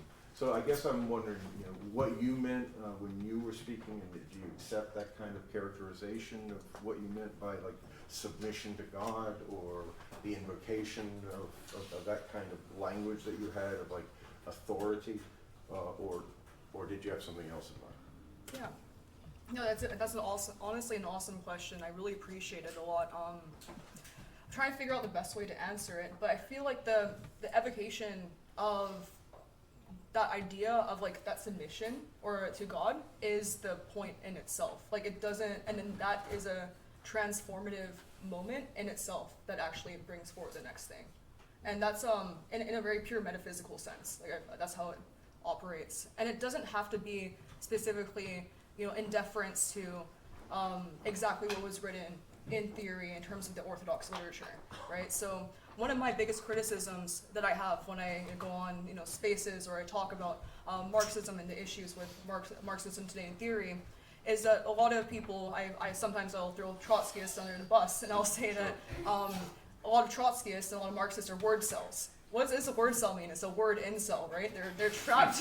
They're trapped by words themselves, and they believe that the words themselves are going to bring them to liberation, right? And they think that more words is more, so more is more. And I don't necessarily think that that's the case always, right? So I do think that we don't necessarily have to, defer to a specific authority, but it's rather the transformative force of deferring to authority in itself, something that is beyond yourself to actually bring you further into yourself. And that'll be my response. Hopefully that answers your question broadly, and feel free to ask me anything more specific about that. Yeah. So, suppose I have two. First is directed to Spencer and Ben. It sort of fascinates me that from all this talk of the failure of the party form and the New Left, not once did the Black Panther Party get mentioned, a actual Marxist group that literally used the party form to advance revolutionary struggle in the United States. I would like to know if you actually believe that working class people cannot become intellectuals and that only those privileged to sit in Ivy League fucking universities deserve to be called working class intellectuals, revolutionaries. What do you say about the intellectuals such as Huey Newton, Bobby Seale, and Fred Hampton? Do you think that their contribution is any more worthy or lesser just because they didn't receive bourgeois education? They were educated by the streets. And I think it's important, I would like to know your thoughts on that. Becky, did you have a second question? Yes, that one is directed to Nikki, and that one's more broad. You've talked a bit about invigorating the left with a new ideological faith. Firstly, I would like to ask, how do these points move the left forward? Because you're part of the supposed American Communist Party, right? Yes? I'm associated with. Associated with. What do you have to say about their outspoken transphobia, specifically of Hazal Din and Jackson Hinkle, and their statements that being trans is bourgeois degeneracy? What do you think of their thoughts and outspoken support of the MAGA supposed communist movement? This idea that communists... This is material to the panel. Could you keep it to the theory and crisis topic, please? I would actually say that this is theory in crisis. These are political lines being put forward by a organization that is now attempting to establish itself in the left-wing scene. These are the political theories being put out by their leadership. I think it's important to struggle against them. Right, but the broader topic is how do organizations take up theory in crisis? Sure. So, if you want to have that conversation after the panel. I can leave that for now. The original question on the Black Panther Party. Well, both Ben and I lived for years in Hyde Park in Chicago, and our congressman was Bobby Rush, who was a former Black Panther and was a rank Democrat. And so it's not enough just to talk about what people did in the 60s and 70s, right? You have to look at what is the real legacy of these parties, right? And so, I have no particular problem, though I'm not in favor of racialized organization of the working class. I think that was a mistake in the late 1960s, right? I think that they were very thoughtful about that. I don't think they were nearly so unreflective about the self-segregation of the left as the left tends to be now, right? But of course, the whole horror of the so-called black left and white left and the Weather Underground wanting to be in solidarity with the Black Panther Party, right? This was itself a legacy of the civil rights movement, right? The Black Panther Party is really a coda to a much vaster phenomenon. right? It's not the thing, right? The thing is the overcoming of Jim Crow and the massive transformation of the legal and institutional life of this country, right? And the fact that there was a Black Panther Party and that they ran some breakfast programs for a little while in some cities in California, in Chicago, I've got no problem with that. But is that the model and the way forward for the American left? You're in favor of the segregated organization of party life in 2024? What are we talking about? Right, really, what are we talking about? And again, you know, Black nationalism was the straightest road to the Democratic Party. Not integrationism. I mean, that was too, Jesse Jackson too, right? But Bobby Rush, right? Fred Hampton's lieutenant, right? So I think, you know, I know young people are taught this history by Democratic Party high school teachers. Yes. And they think it's very heroic, right? But we need to think a little bit more deeply, right? We need to think about the revolutionary integration of the movement in the Civil War. We need to think about the revolutionary integration that took place through socialist parties in the United States, right? I would strongly suggest that we consider that before we go back to this kind of, you know, I think legacy of defeat from the 1930s, ultimately, from the Black Belt thesis 1930s that just rehearsed itself in the 60s as another instance of defeat. Sorry for being a little adamant about that, but you know, I really don't think that, you know, this is the shining example in all of American socialist history. You know, these are comrades, sure, they were murdered by sons of bitches, and those people should have been held accountable by all means. Right? Doesn't mitigate any of that. I'll say this: Fred Hampton was very young and died very young, and we will never get to find out what Fred Hampton might have been. That's right. And what the rest of the Black Panthers did doesn't besmirch Fred Hampton. The fact that Fred Hampton was killed does speak against the tactic. Because if you are engaged in forms of tactics that result in you being killed by the state, you do not succeed in delivering socialism. That's not to say that everybody who is killed is necessarily doing something that doesn't work, but if you're killed and then your organization doesn't contain other people who are able to carry on the work and instead produce race essentialist degeneration, that does speak against the organizational structure. And the other people in the organization, apart from Fred Hampton, clearly were not properly theurged, to use a verb that Aaron introduced to me that I am completely compelled by. They were clearly not taught by Fred Hampton how to carry on that struggle in an effective way. But to be fair, Fred Hampton died very young. He himself did not live long enough. No one at his age is old enough or has enough life experience to teach in the way that he needed to be able to teach to make that organization effective.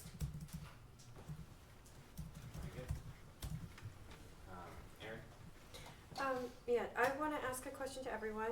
And actually, I think the Black Panthers coming up does speak to this a bit. When Huey Newton writes about the character of the guerrilla, what he's concerned with is the, non-identity of theory and practice. He's frustrated by the fact that, in the civil rights movement, it seemed as though the theory that he was confronting, which he kind of essentialized racially, but maybe it appeared that way to him, I don't know, from the communists, right, who were the white people in the party, mostly, was not comporting with the practice that was happening on the ground, and that there was not a productive relationship between the two. He tried to solve this problem by liquidating them into each other in the character of the guerrilla, right? That's like one of his main writings. And I think we can say that that didn't really go anywhere. Most of the guerrillas of the 20th century died fighting and did not constitute, a struggle for socialism. But I think this goes to kind of the broader discussion that seems to be emerging on this panel, which is the question of, one way to phrase it would be to take Adorno and Horkheimer's discussion of a new manifesto, where they talk about how there is not a party, and they as intellectuals have been banished from the remnants of the old party, and that what they're able to do is actually incredibly limited by this situation. And this is one of the reasons they feel that they can't write a new communist manifesto in the style of Marx. And I think today anyone is in a similar position. And the feeling of being that you're in a sect that's trying to affect the world but unable to do so is also actually, even if you're in a party nominally, it is the position of not being in the party, because there is not one party. There are many parties competing, which are very small and uncertain of their relationship to the world. So what does it mean? What are the limitations on theory, or what is the condition of theory in the absence of a party?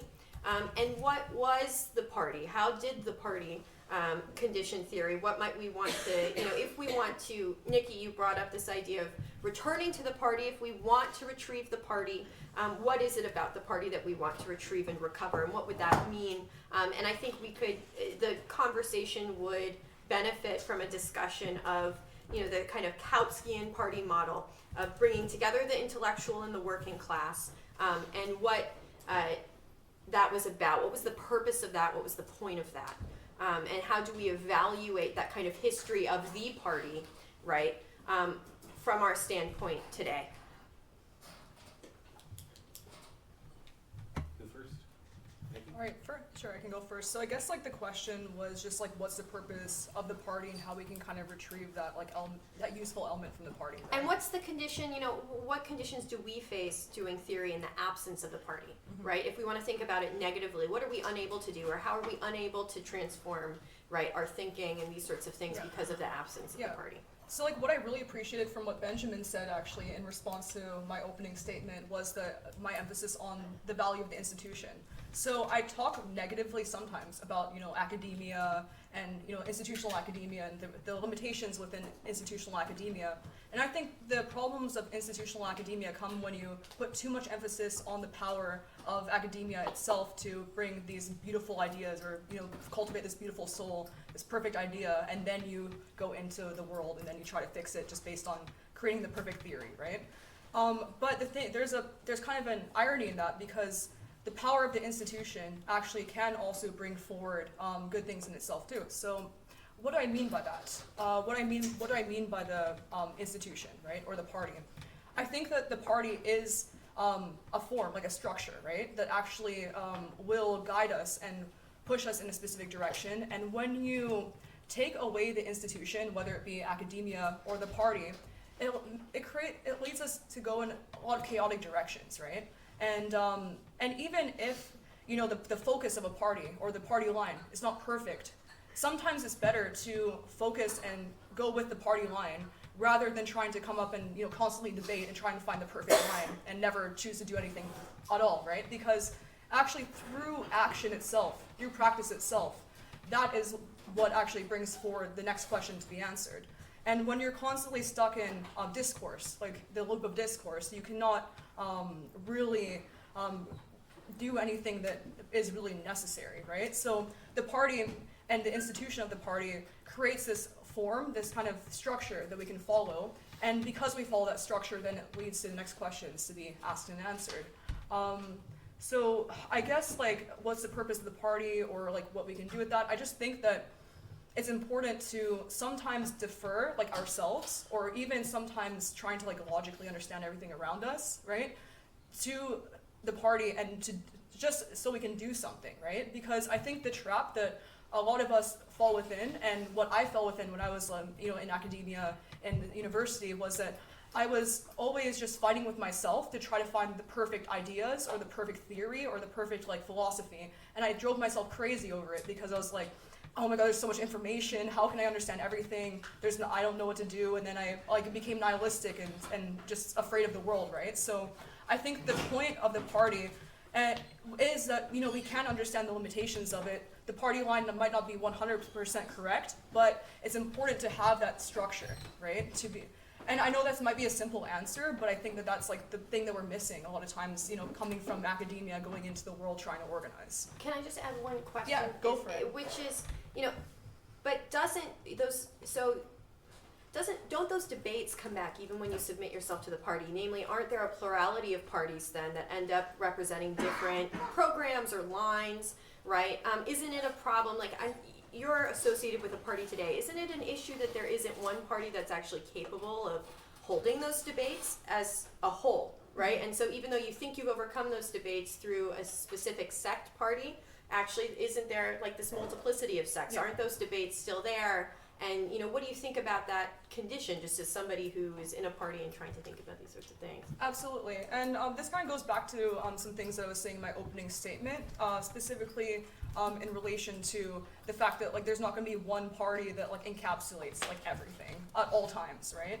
I think that the idea of, like, a party is that it emerges at a specific historical moment to address a specific historical issue in that, like, time, in that context, right? So, I think the way that I like to look at Marxist movements throughout history is that they are ideas in response to other ideas as they historically progress, right? So that's why I said that, you know, controversially, right, that the New Left and also the DSA weren't necessarily wrong, you know, actually objectively wrong. They were responding to historical context at their time. And what makes them wrong is to stick by them dogmatically when the historical moment has passed, right? Besides just understanding what they've brought forward historically, right? And that's like our job also as Marxists today, right? To also understand that historical, you know, process, right? But there's not really a clear-cut answer, obviously, if we're trying to be true dialecticians about all of it. But I hope that I was able to provide some clarity. And if you want to ask any follow-up questions, I'm happy to answer. Thank you. Interesting. Yeah, the bit you said there's not a party, there are parties. Let's take it further. There's not society, there's societies. Deep pluralism, guys. So in my book that's coming out in November, one of the concepts I introduce is deep pluralism. Pluralism which extends deeper down into society than it has previously. And I frame this as a historical phenomenon. So I reject the postmodern tendency to essentialize this and treat it as if it's a transhistorical fact of human nature. It's not. It's a historical phenomenon. And I think it's brought on in part by the reality that with very few exceptions, most of us cannot really conceive of an alternative system for which we are willing to put things at risk or to make sacrifices. And insofar as we can, we certainly do not agree about which, to the point where any proposal that people throw out, it gets very little support, very little support. And the more I try to be concrete and specify and go into detail about what we should do, the more I lose you, the more anybody would lose you. Because no matter how good the positive vision is, at this point, we really lack confidence in positive visions in general, in the human capacity to posit visions. And this is reflected in part in how we take Marxism and Hegelianism so often to be a response to things other people are doing, not a way in which we might ourselves act. I think that very often is a symptom of this. But I think it really has to do with the failure of the Soviet Union, the failure of the right-wing regimes as well, because those regimes also failed terribly and cataclysmically, killing enormous numbers of people and accomplishing not even very little, negatively accomplishing, just causing terrible barbarism and destruction. But all of these kinds of regimes, because they've been unsuccessful, have diminished our confidence in our ability to make a system. So the more serious we get about it, the more we tend to disagree. And these disagreements have become politically functional. They become a way of disciplining us, and they can be deployed in various ways, not usually intentionally or consciously, but to create further division and further strife, right?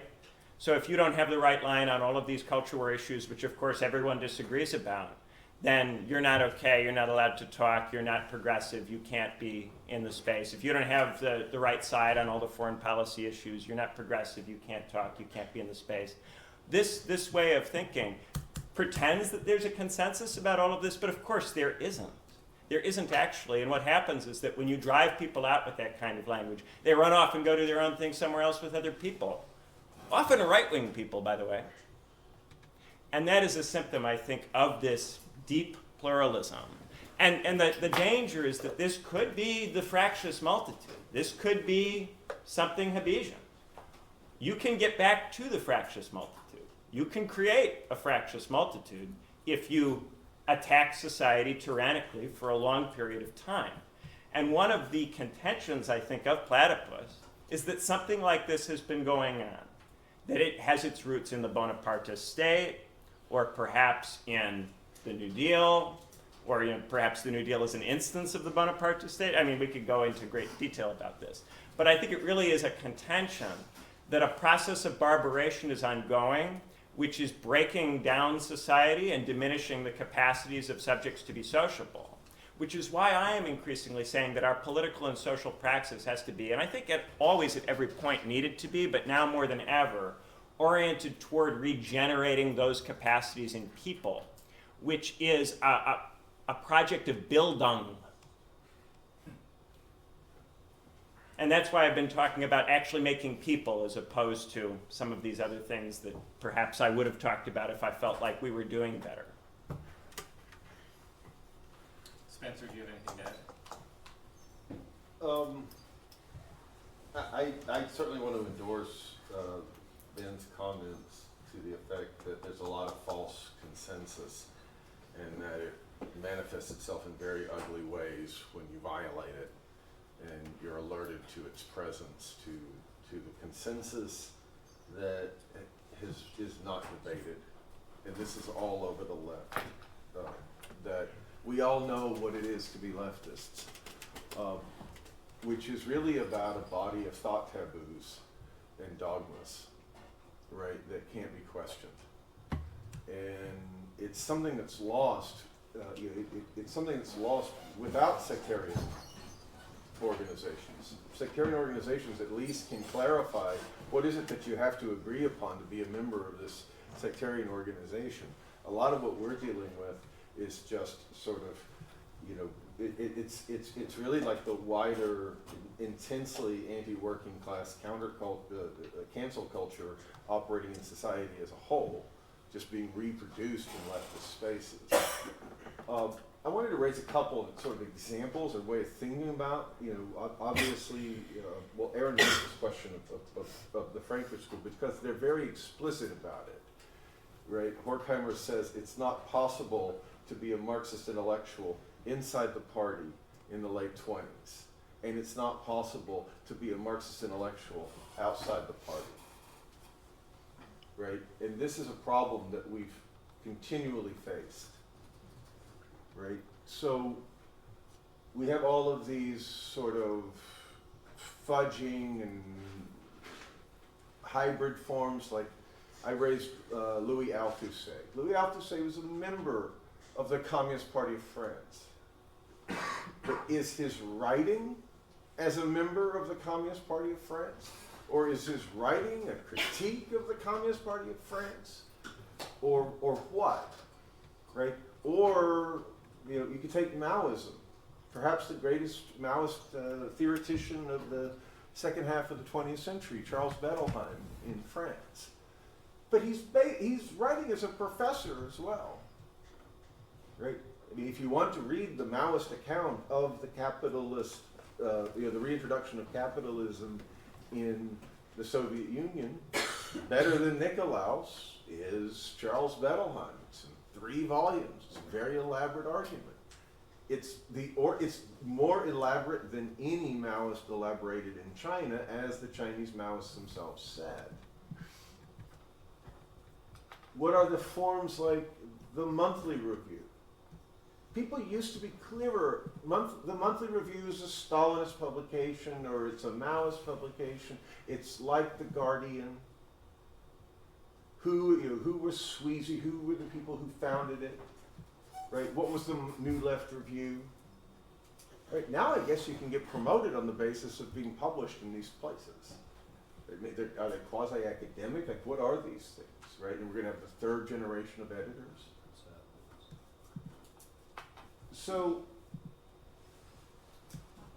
the nice thing about the Frankfurt School, and the thing that the left won't forgive them for, right? They will not forgive the Frankfurt School for saying there's a fundamental crisis in socialism. They will not forgive them for that. That it's impossible to be a Marxist intellectual like Lenin in the aftermath of the subjugation, self-defeat of the left in Europe. And can we honestly in 2024 say that they're wrong? Who are these intellectuals that have been produced within the party form, that wrote as party members, about whose biography we don't know anything, we don't care. But we don't care about Lenin as an individual. It would be absurd to talk about like what he liked for breakfast, or what music he liked, or what he did with his wife, or whatever. Right? We don't care. He's a world historic figure as a party intellectual. There's no one like that. This is another index of the real crisis of these forms, right? And what we have is instead like Marxist.org, right? Just click on the link, and up pops the menu A through Z of every leftist intellectual who's ever lived. Right? And they can be like academics, they could have written for the monthly review, they could have written for some for some sectarian newspaper. And young people don't even really understand what they're looking at. Right? When they look at a Charles Bettelheim or a Louis Althusser or a Joseph Seymour of the Spartacist League, or any number of the intellectual, or Nikolaus writing for the October League in 1975. Or that's the choice he made, was to join the party and to try to be disciplined to that party. But we look back and we can see the qualitative degradation of his intellect as a result of that decision. Right? Ultimately, what happened to Martin Nikolaus, right? He founded Alcoholics Anonymous for atheists. Right? Because his experience of this was so utterly, a man who was manifestly one of the brightest of his generation. Right? And his experience of leftist intellectual life drove him to total personal crisis.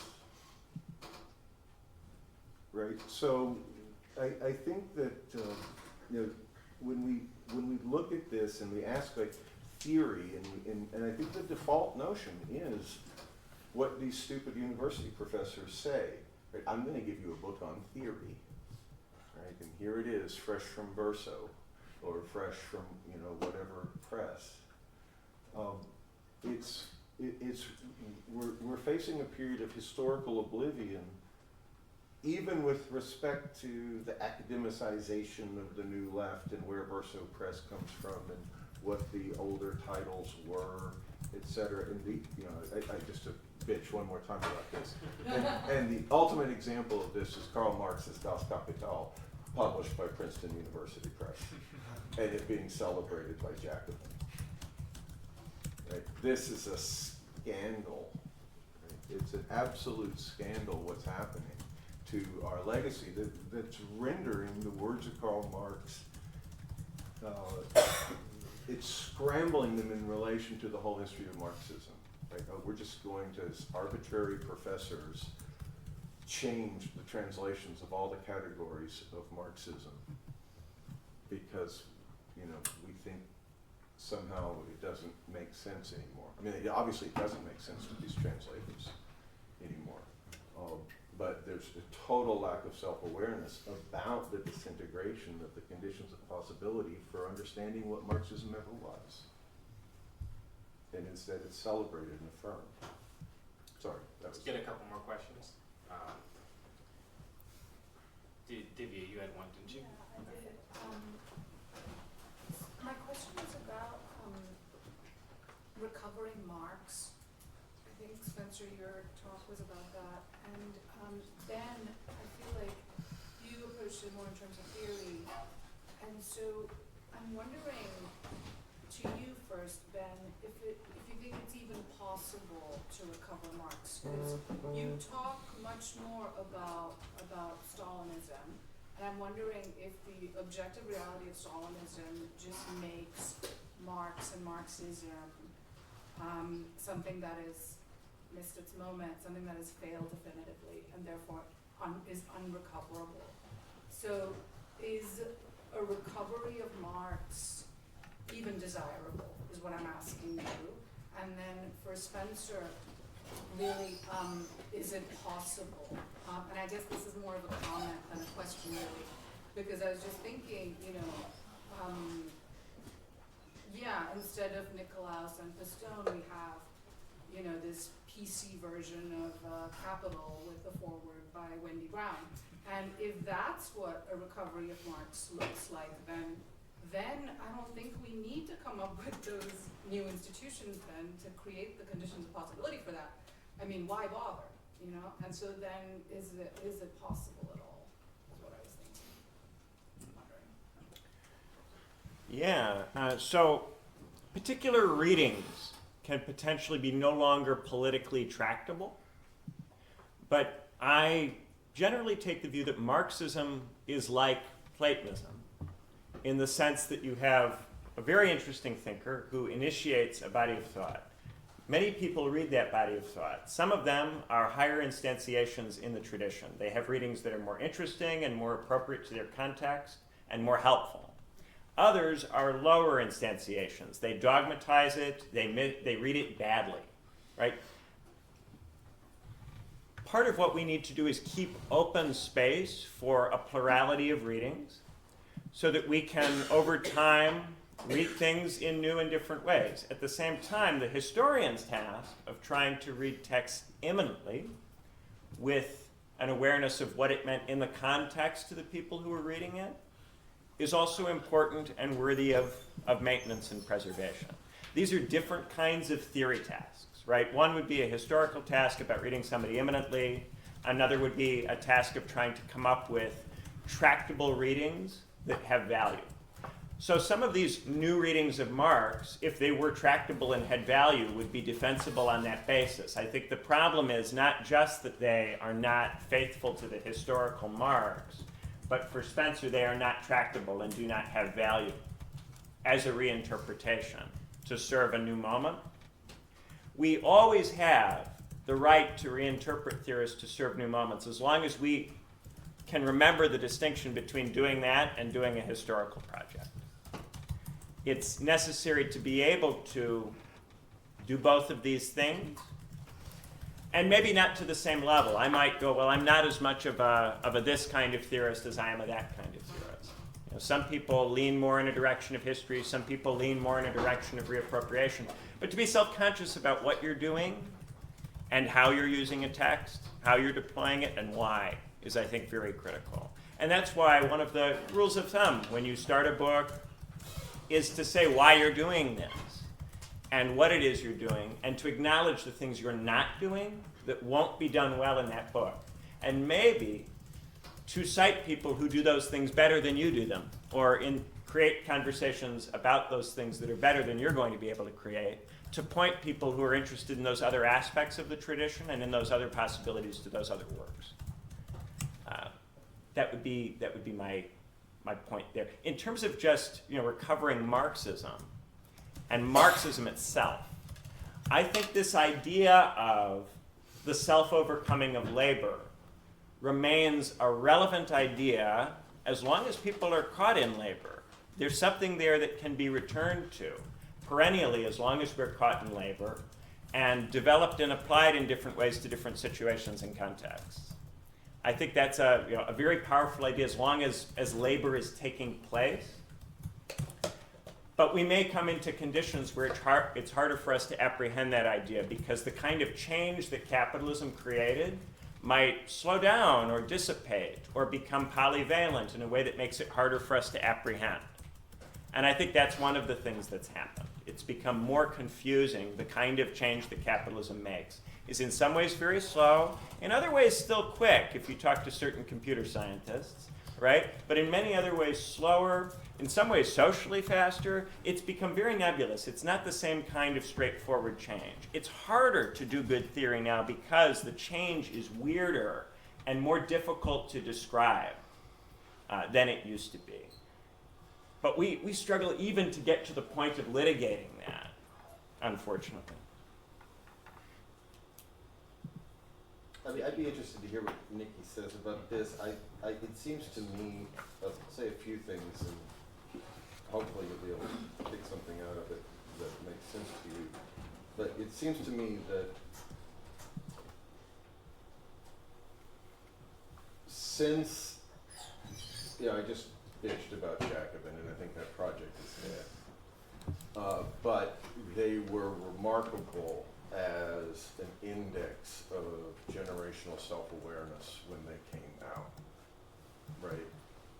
Ben's generation, the millennial generation, had a historical self-awareness, however inchoate, that clearly demarcated it from my generation, which had no such self-awareness. We were in the aftermath of the 60s and 70s.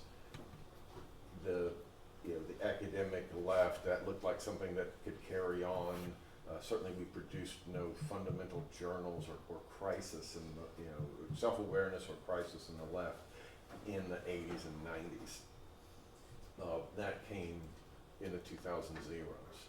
And it does seem to me that what you're talking about in terms of how you describe the party as trying to create a context for intellectual life, for socialist, Marxist intellectual life, is a kind of historical derivative from that Jacobin moment, right? It's a kind of a late reconstitution of that question of what would it mean for us to think this moment and to experience this moment intellectually now. About the return of Marx per se,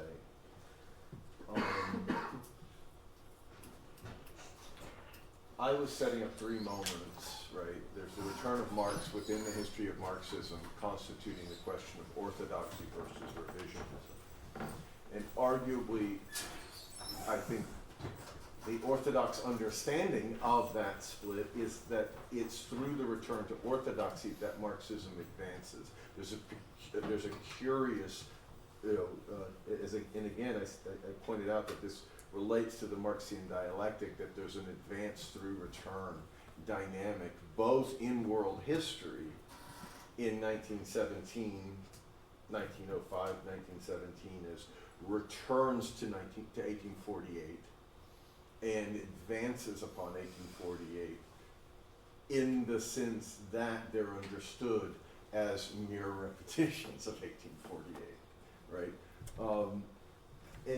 And that sense, that self-awareness around what does returning to Marx mean, and what does advancing through orthodoxy mean, is obscure in the 60s and 70s with respect to the books and the titles and the editing and the translations that I was referring to, as that history itself is obscure to us on the left, right? Nevertheless, we can see, we can track a certain kind of regression vis-a-vis the millennial left by looking at it now. And in a sense, what I feel like now, I guess I would say to Ben, like with respect to Marx, like, can we just say hands off Marx? Right? Can we just say hands off Lenin? Like these people can't have them, right? That's obviously my impulse, right? These fucking academics who want to advance their careers, just fuck off, go do something else. There's lots for you to do, right? Because it is our twisted cult. Right? It's Marxism. It's not liberalism. It's not anything else. It's not anything, Marx and Lenin have a relationship to Marxism that no liberal has to the tradition of liberalism. Right? It's the left that talked themselves into this madness. Right? It's the left that thought it could settle disputes by throwing quotes of Karl Marx and Friedrich Engels back and forth at each other. Right? This is it's the left that talked itself into some of the ideas that I just articulated as ones that I affirm, like understanding of Marxian dialectic in a certain sense, of dialectic of progress and regress. Other people don't think like this. Right? So why don't they're actively, I guess I feel like, some cranky old Marxist like Ernst Mandel has to fucking write the introduction to Capital. Right? We don't need some academic just turning it into another theorist that we're going to make the future with. Why? Because I want to also hold up, this problem of this failing cult of Marxism. Maybe the answer to it is overcoming it. Right? Maybe it's a question of like forgetting Marx. But we're not going to do it this way, by like some kind of domestication through essentially capitalist knowledge production. Right? It is going to be something that the left has to work through. The left has to work through its own history of failure. Right? So when we think about the disintegration, the objective disintegration of the coherence of Marxism, the objective disintegration of the coherence of Marx, like I said offhandedly in my talk, it's not clear we live in capitalism. Capitalism has socialism. Socialism is an integral part of how Marx understands the dynamics of capital. Das Kapital is an eminent dialectical critique of socialist movements advancing different types of political economy. That's the horizon of their politics. Right? And it's imminent to that. It's not setting up some other economics or some other labor theory of value. It's imminent to that problem. We don't have that problem. Nobody thinks in terms of the labor theory of value. No, there is no socialist workers movement in the world that is an object of critique. And so what is this thing that we have? This is why, as I indicated, someone like Adorno says, well, maybe it's capitalism, or maybe it's what they say. Maybe it's a society to be understood by sociologists. It's an industrial society. It's a post-industrial society. It's a post-postmodern society. It's a something or other, but it's not really well understood as capitalism anymore. Right? The goal is, whether it's to overcome, and I appreciate Nikki. I feel like Nikki's in many ways thinking like in a very kind of Nietzschean way of like, we need to overcome this nihilism by working through it. Right? We have to overcome this historical condition by submitting to God. Right? And working through it. Right? But to think about the present in those terms, it seems to me is to resolve this Marxism hangover. Right? Where we can't, that social discontent reaches for Marx and Marxism today. And yet when it does, it represents a further degraded repetition of the past. Right? So maybe that recovery of Marxism is a break with that degradation. And maybe we would reconstitute mass socialist parties, and in the way that Ben so beautifully kind of lampooned and ironized. Maybe we just go back and we try this formula and it works out this time, right? I tend to be as skeptical as him, which is why I laughed along with that. I know that it's not going to be a replay. Right? But whether in any sense moving forward, it's, you know, Marxism is like any kind of intellectual guide, or we can, in a sense, you know, as Nietzsche would say, actively forget it. I think is what, you know, is the task that needs to be worked through. What do you think, Andy? So the question is, should we forget Marx? Is that basically Yeah, it? kind of, yeah. I really appreciated your answers. Honestly, amazing.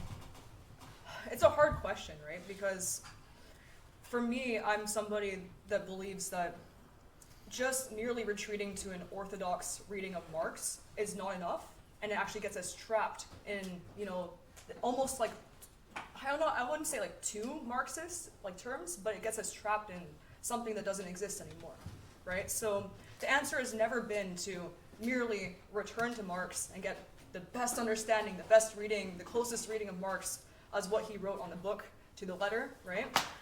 That will not bring us forward. But it is important to understand the historical moment that Marx was writing in as a way to kind of balance that off and understand where we currently are at now, right? So, should we forget Marx? No, I don't think we should forget Marx, but we shouldn't be too stuck on trying to get the perfect, orthodox, pure reading of Marx possible, right? Because it's not really about that, right? It's more about the context, I guess recognizing the context that we live in today as Marx would try to explain it in his time, right? But we have to bring it into today. So I wouldn't say that we should forget Marx. I guess like we just need to more so understand how Marx would express what we're facing today. So that would be my answer. Good. Yeah, just one question to Nikki.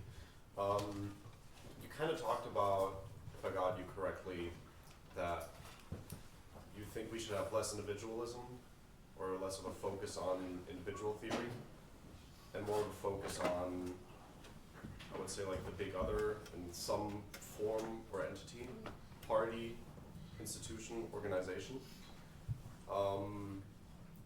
How do we make sure that we think enough? What I mean by that, and I'll keep it short. Yeah. I feel like, and I'm simplifying here, I'm leaving some bits out, but in the past there have been some progressive leftist movements, however you want to call them, and I feel what often happens is that they make progress, and then they're at some point where it's almost like, oh shit, we didn't think we'd get this far, and now we don't really know what to do. How do we prevent that from happening? So I see two parts of the question. So I'll address the first part of the question. So just to reframe it a little bit, I would not say that the problem is entirely too much individualism. I wouldn't say that the focus should be, instead of individualism, to focus on the big other or the party. It's actually neither and both. I'm sorry for the Hegelian kind of mysticism, and it's almost right. But what I'm trying to say is that you can get closer to being in the individual by also being within the party, right? It's a transformative process. So the idea that we can become, the most empowered individuals, we can understand theory the most, we can be the most reasoned by just understanding logic and understanding everything in ourselves, I think that that's almost the wrong way to look. It's that you can actually look into the party and also the community to bolster your own individual understanding of theory. So it's kind of neither, right? The second question, do you mind reframing it? Yeah, the idea is, again, keeping in mind how historically I feel this is a part of what progressive movements have been, this point where they make progress and they're maybe more successful than the people partaking in them would have thought. And then at some point, we're at a point where we don't really know where we're going anymore because we haven't really thought about it enough. Right. So how do we make sure that that doesn't happen? In other words, how do we make sure that we think enough? Yeah, so that's a really interesting question. It's actually really great. I guess the question, the way I would almost like turn the question back on you in a sense, where not thinking enough isn't necessarily the issue, and also getting further than we would have expected is also not necessarily the issue either. It's actually a good thing. We should aim to get further than we ever could have expected. And my response to that would be that when we are operating, you know, like with a Marxist understanding into the world, right? The idea should be that we should try to go further than what we expected, and also that we can't necessarily project onto the world exactly what we want to happen to a T, right?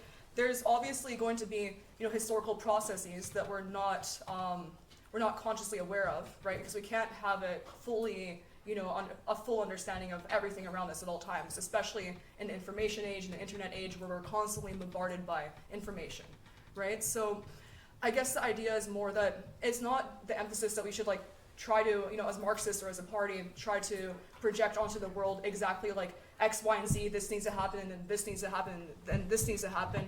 It's more that we need to be open to be able to like recognize what is being presented to us in history and respond to that constantly. So it's kind of more of a reframing of thinking, right? And so it's instead of just like we as a party need to do X, Y, and Z, and this needs to happen. It's more of like, okay, we'll do X, and then we'll see what happens, right? And then we'll respond to it, and we'll be ready to respond to it. And that's the kind of more of the purpose of a party, actually, is to be ready to respond, right, to what happens in history.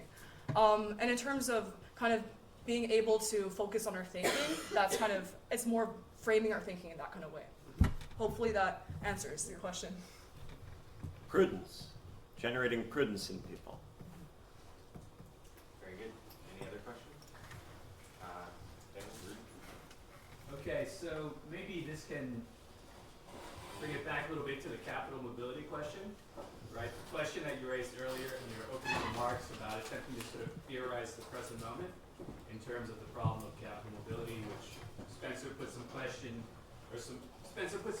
on the point that you were making and said that it wasn't maybe specific or concrete enough at point.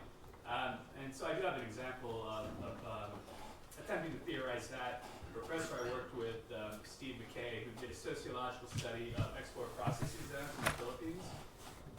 He came up with a very interesting insight through this study where it actually turned out to be the case that labor was controlled through the barangay, which is the smallest government unit. In other words, effectively the municipalities had a role in controlling labor and feeding people within the community into these export processing zones for commercial product, you know, electronics production mostly. But then the sort of political conclusion he had to was the invocation of David Harvey's labor spatial fix. And so I guess this raises the question of subordinating oneself to God, i.e., in this case, the quote-unquote labor movement, right? If one were to theorize for the labor movement, what would be the meaning of that? That would be the practical application of this research. And then, what are the limits of it? I mean, I would propose that Harvey's looking back to the 1930s, labor independent of the party, kind of operating under this Popular Front New Deal framework. So how does one deal with this specific instantiation of the problem of being unable to apply theory in practice? And then, I guess, how does that problem and its appearance point back to 1917 as opposed to 1968? Spencer, what can one do with identifying these problems in this way? Well, I think capital mobility is a problem that it's quite difficult to get people to organize directly on the basis of. And in part because of that, when something like capital mobility is the problem, usually there isn't an appropriate social or political response. And instead you deal with the fact that that response does not occur because you lack the institutions and structures, both political and social, necessary to make that response. So a lot of the discussion has been about the party, but you know, to connect with the panel from yesterday, I think you could also emphasize the lack of a supranational federal republic, right? The lack of a state form, which should be capable of dealing with that problem. And I think probably the point would be made that you would never get that supranational federal republic unless you had a party capable of demanding it.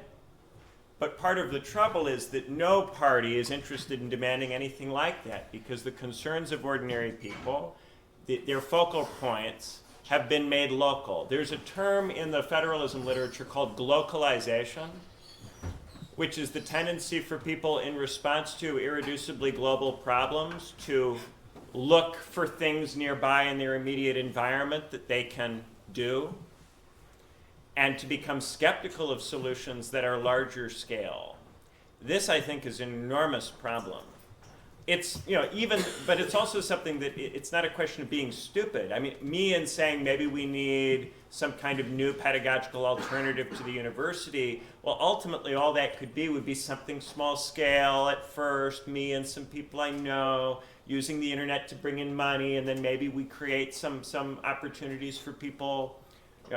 But it would be very small. It would be local and not adequate, certainly not in itself, only in a very, very long-term kind of way. And so this has me thinking, are we just waiting for the consequence? This is the problem. Implicit Posadism is very compelling as a view. And more or less, implicit Posadism was right about the period before World War I. Right? The Socialist Party, the various capitalist states were not able to resolve the crisis, which was very economic in character, that led to the First World War. And therefore, all there could be was some kind of plan for what to do after the war got underway. And even after the war got underway, it was not possible to create enough consciousness in people to respond to the war in an effective way. So that ultimately you get this Soviet state that is unable to perform the role that the state would need to perform, or that social organizations would need to perform in the aftermath of that event. So this is why I'm really throwing the challenge of implicit Posadism at the room. I didn't just introduce that as a joke. I very much do think that we don't have a good response to implicit Posadism, and that it is what most people are doing. It's also what many of us are doing. If we really look at how we're living and what we actually are doing in life, we are not actually acting to deal with the problem of capital mobility. We are mostly waiting around for something very bad to happen. And some of us are hoping that it will happen out of boredom or out of a desire to see something new occur, or out of a kind of fantastical, misplaced belief that the BRICS can overcome the United States. This is, John Mearsheimer has been picked on a little bit as a reactionary, but this point that if you just take the side of China, it's very likely to produce a war, is an important point. Because the only way that China can grow and have it not produce a war is for it to be in dialogue with the United States in a way that is ultimately constructive. Spencer, on the follow-up. I mean, I would just say a couple of things about political party.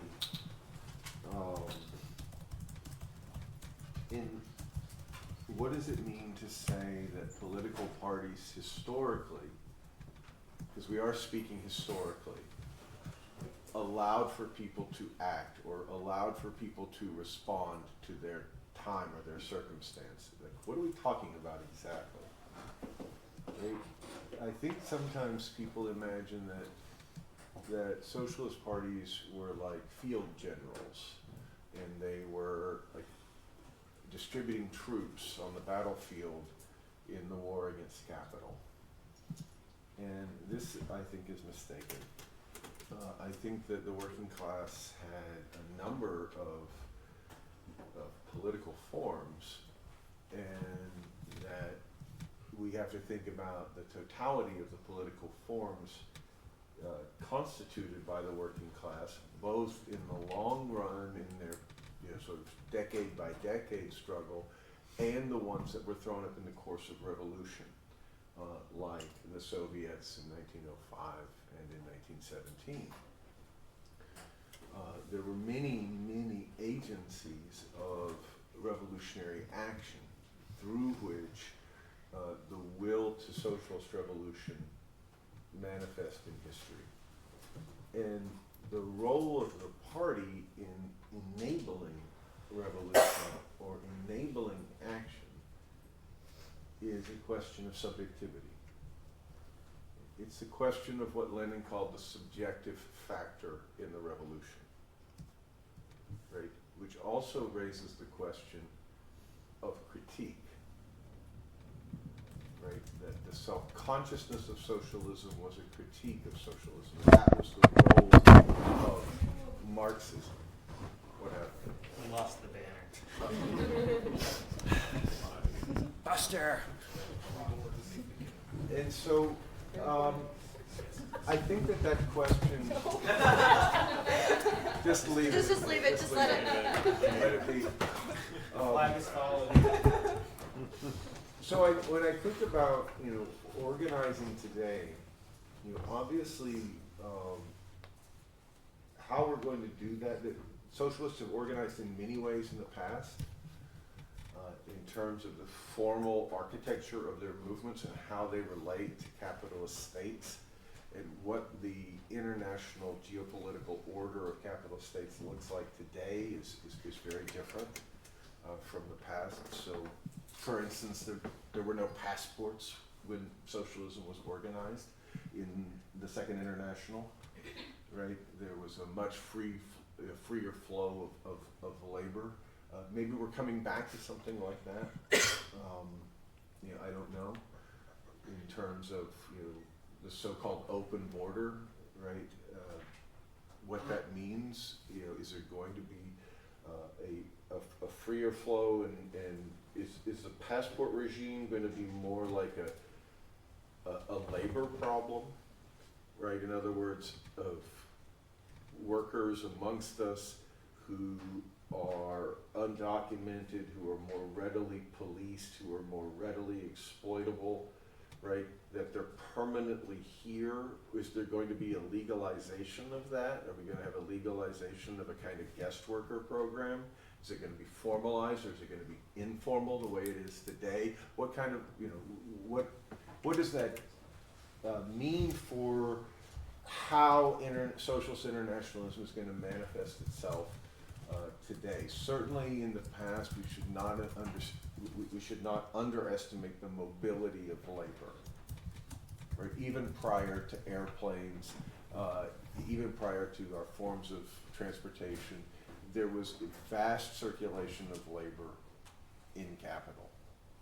People immigrated to this country, for instance, from China, and they went back to China, carrying lessons that they learned here from American socialists back to China. The same thing with Russia, right?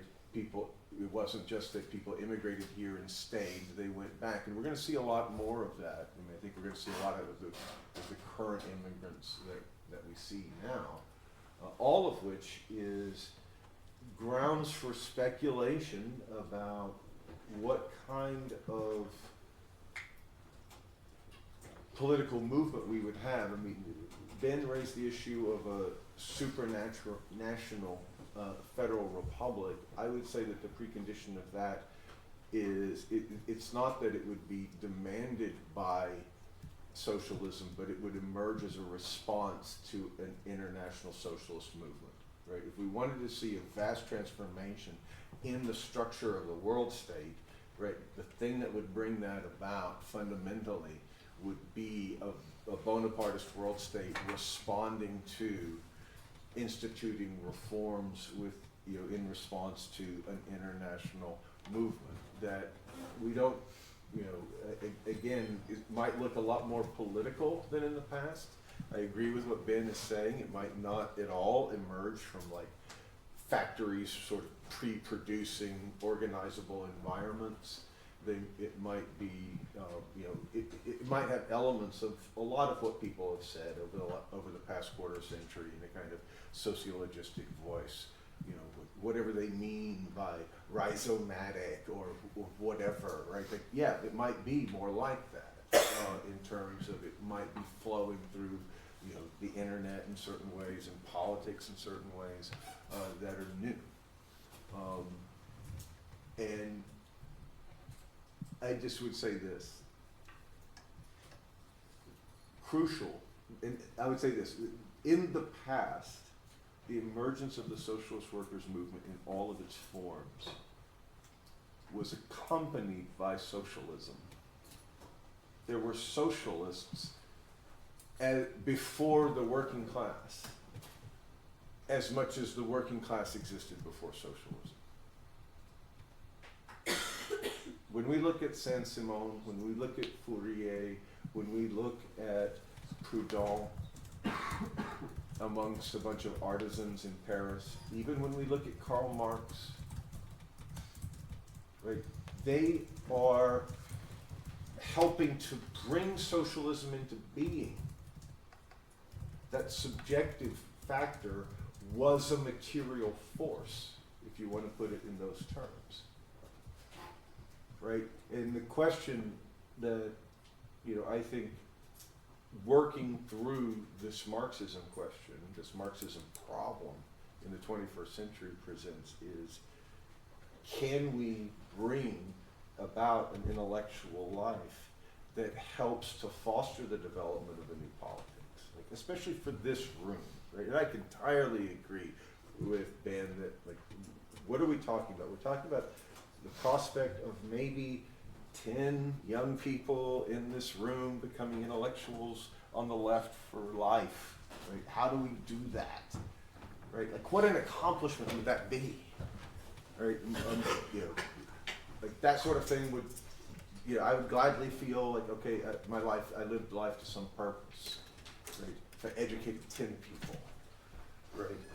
So I think that these kinds of problems about education really get to the level of what would it mean to create an intellectual ferment that I'm sure was not going to be within the bounds of the academy, comparable to that, or the only, I'm a very Hegelian and a very historical thinker. I think that what we're thinking about when we talk about these things is the past. Right? I think what we're talking about is how socialism emerged, and the lack of clarity about that just makes it more empty speculation.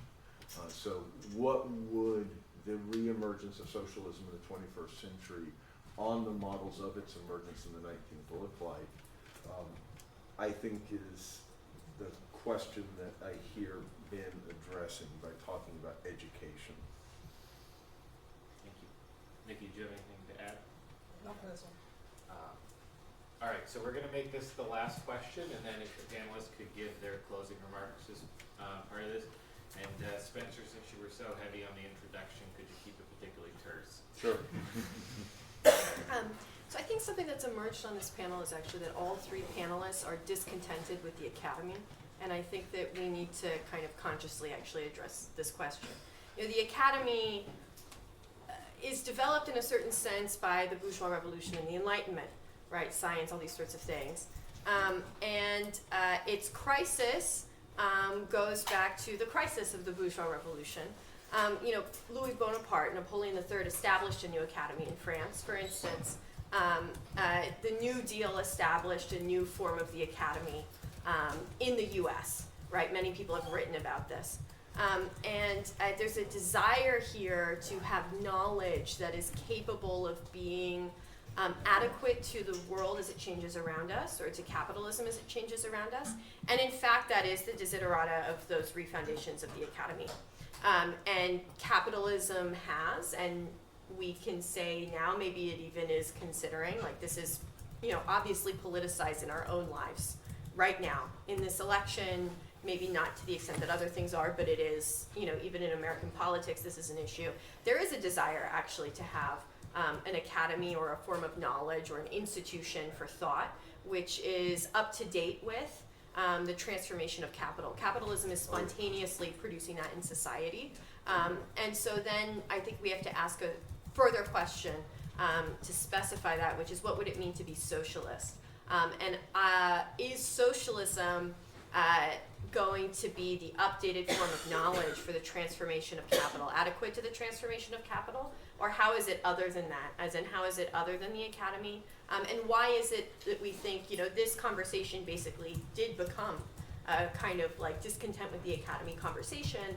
Why is this happening now? Why is it that, I think three panelists with actually very, very different concerns in a certain sense converge actually on this issue? Can we start with Spencer?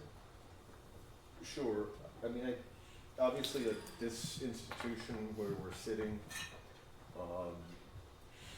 is born in the bourgeois revolution, right? It's a product of the Reformation. It's little buildings. And of the New Left, too. Right, Yeah. but its birth in the 17th century, and the little buildings and the little graves around here on Harvard Yard are from a wholly different world. A wholly different world, and the relationship of the university to society was quite different. And it was ultimately about training people for the clergy.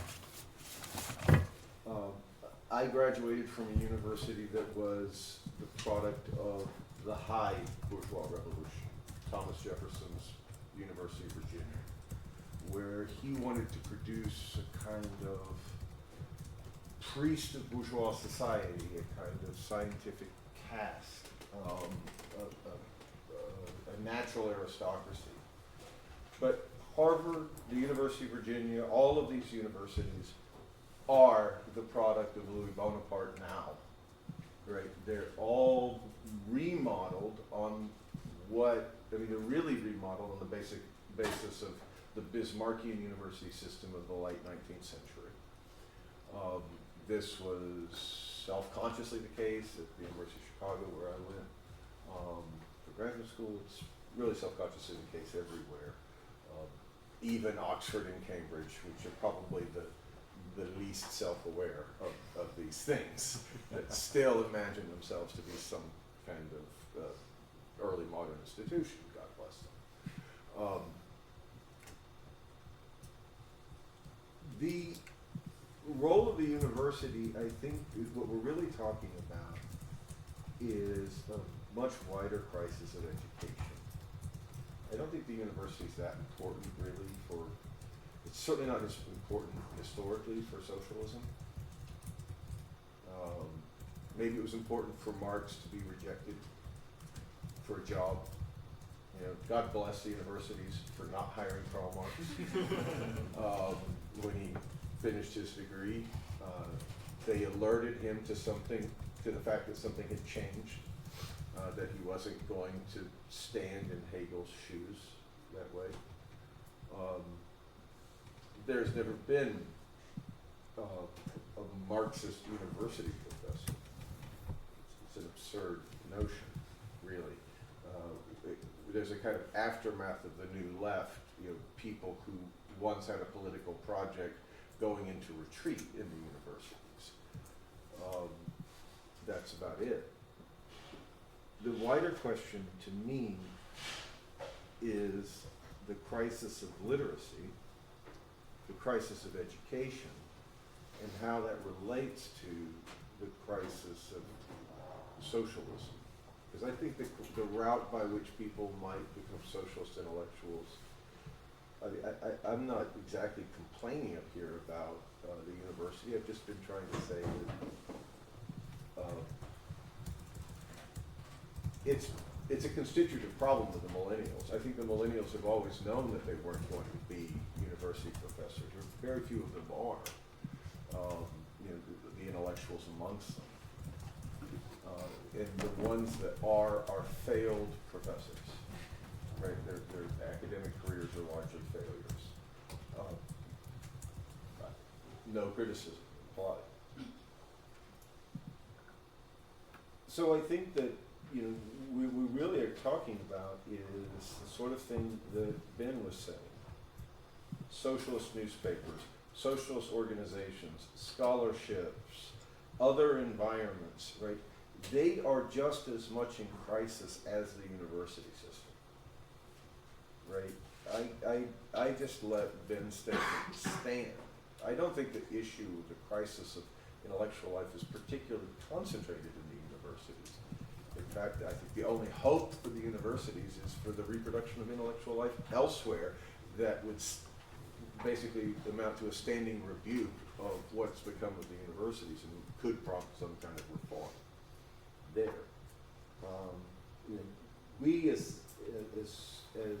potential socialists, as intellectuals, are of course dependent on the institutions of society. And we can't conduct basic education. We can't teach people languages. We can't teach people history. We can't even really teach people philosophy. Right? The best we can hope to do is to teach them Marxism. And that's like, that presupposes a lot, right? As far as like my immediate pedagogical concerns, Platypus's concerns.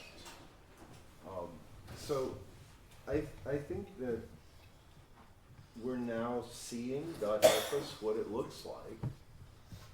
You know, what post-neoliberal society is going to look like, what this intellectual landscape is going to look like. It's very barren.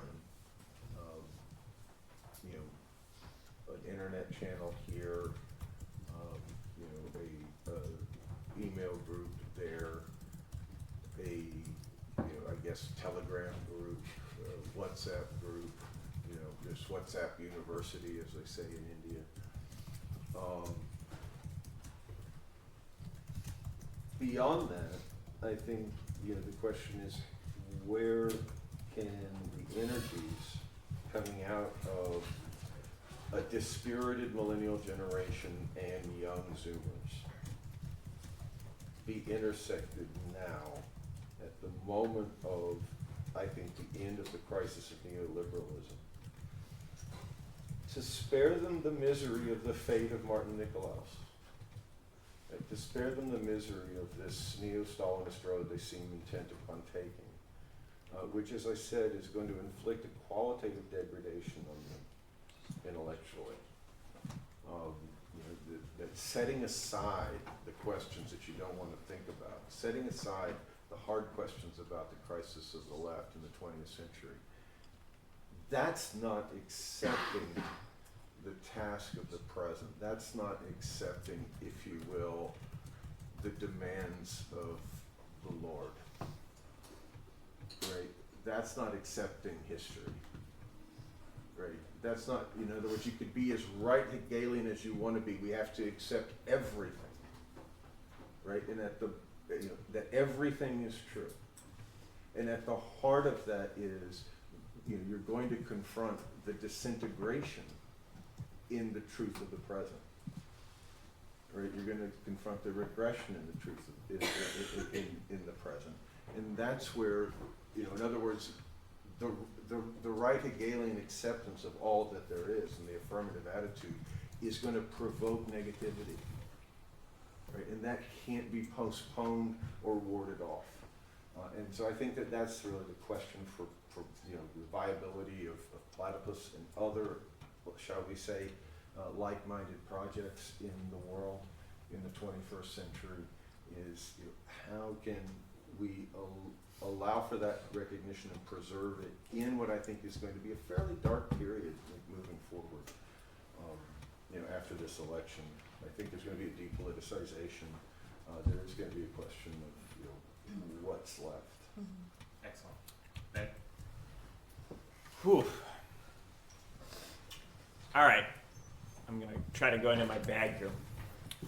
So I think the university system did not originate with bourgeois society. It originated with medieval society. It originated in a crisis in the church and in the medieval state.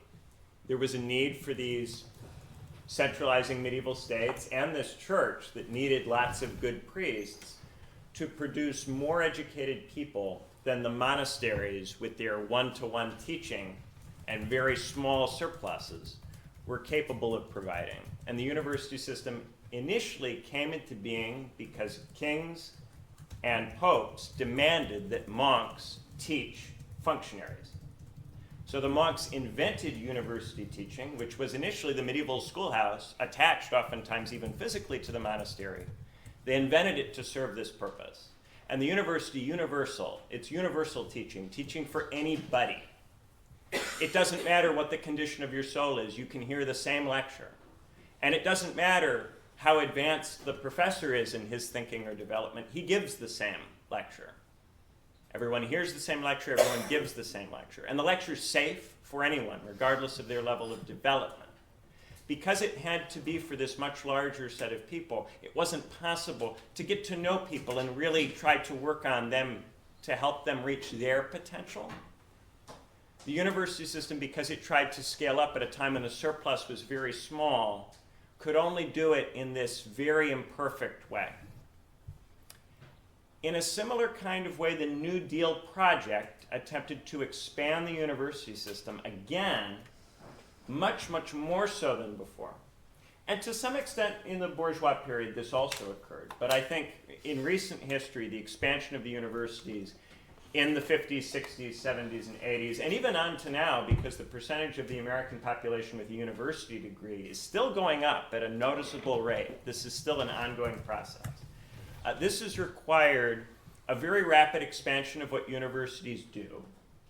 It has required allowing a lot of people in without being able to appropriately process them.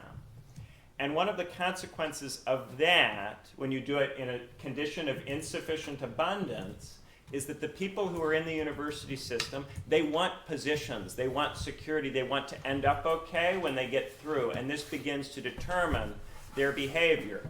And the university degenerates into the rhetoric school. The rhetoric school in antiquity, the reason the monasteries had to be formed, as far as the Christians were concerned, is that the pagan rhetoric schools were just job prep. They weren't concerned with elevating the person. They weren't concerned with spiritual development. They were just about getting a job in the Roman bureaucracy. The monasteries were formed against that, and then they were commanded to go back into that work and to try to educate the people again. But they were commanded to do it at a stage at which they were not capable of doing it. And the consequence of that is the ruin of the church. The church lost its consciousness, lost its ecumenical inclusive character, and became a dogmatic organization, which increasingly was schismatic and fought itself over stupid, petty disagreements. And this, culminates, of course, not just in the Reformation, but in the Counter-Reformation. It culminates in all of the forms of barbarism that have occurred within Christianity as a tradition. And we're seeing many of the same things occurring in this tradition now, in the tradition of modernity, because something similar occurred, I think. The universities were expanded, but not in such a way that they could actually supply the people who came in with real possibilities once they finished.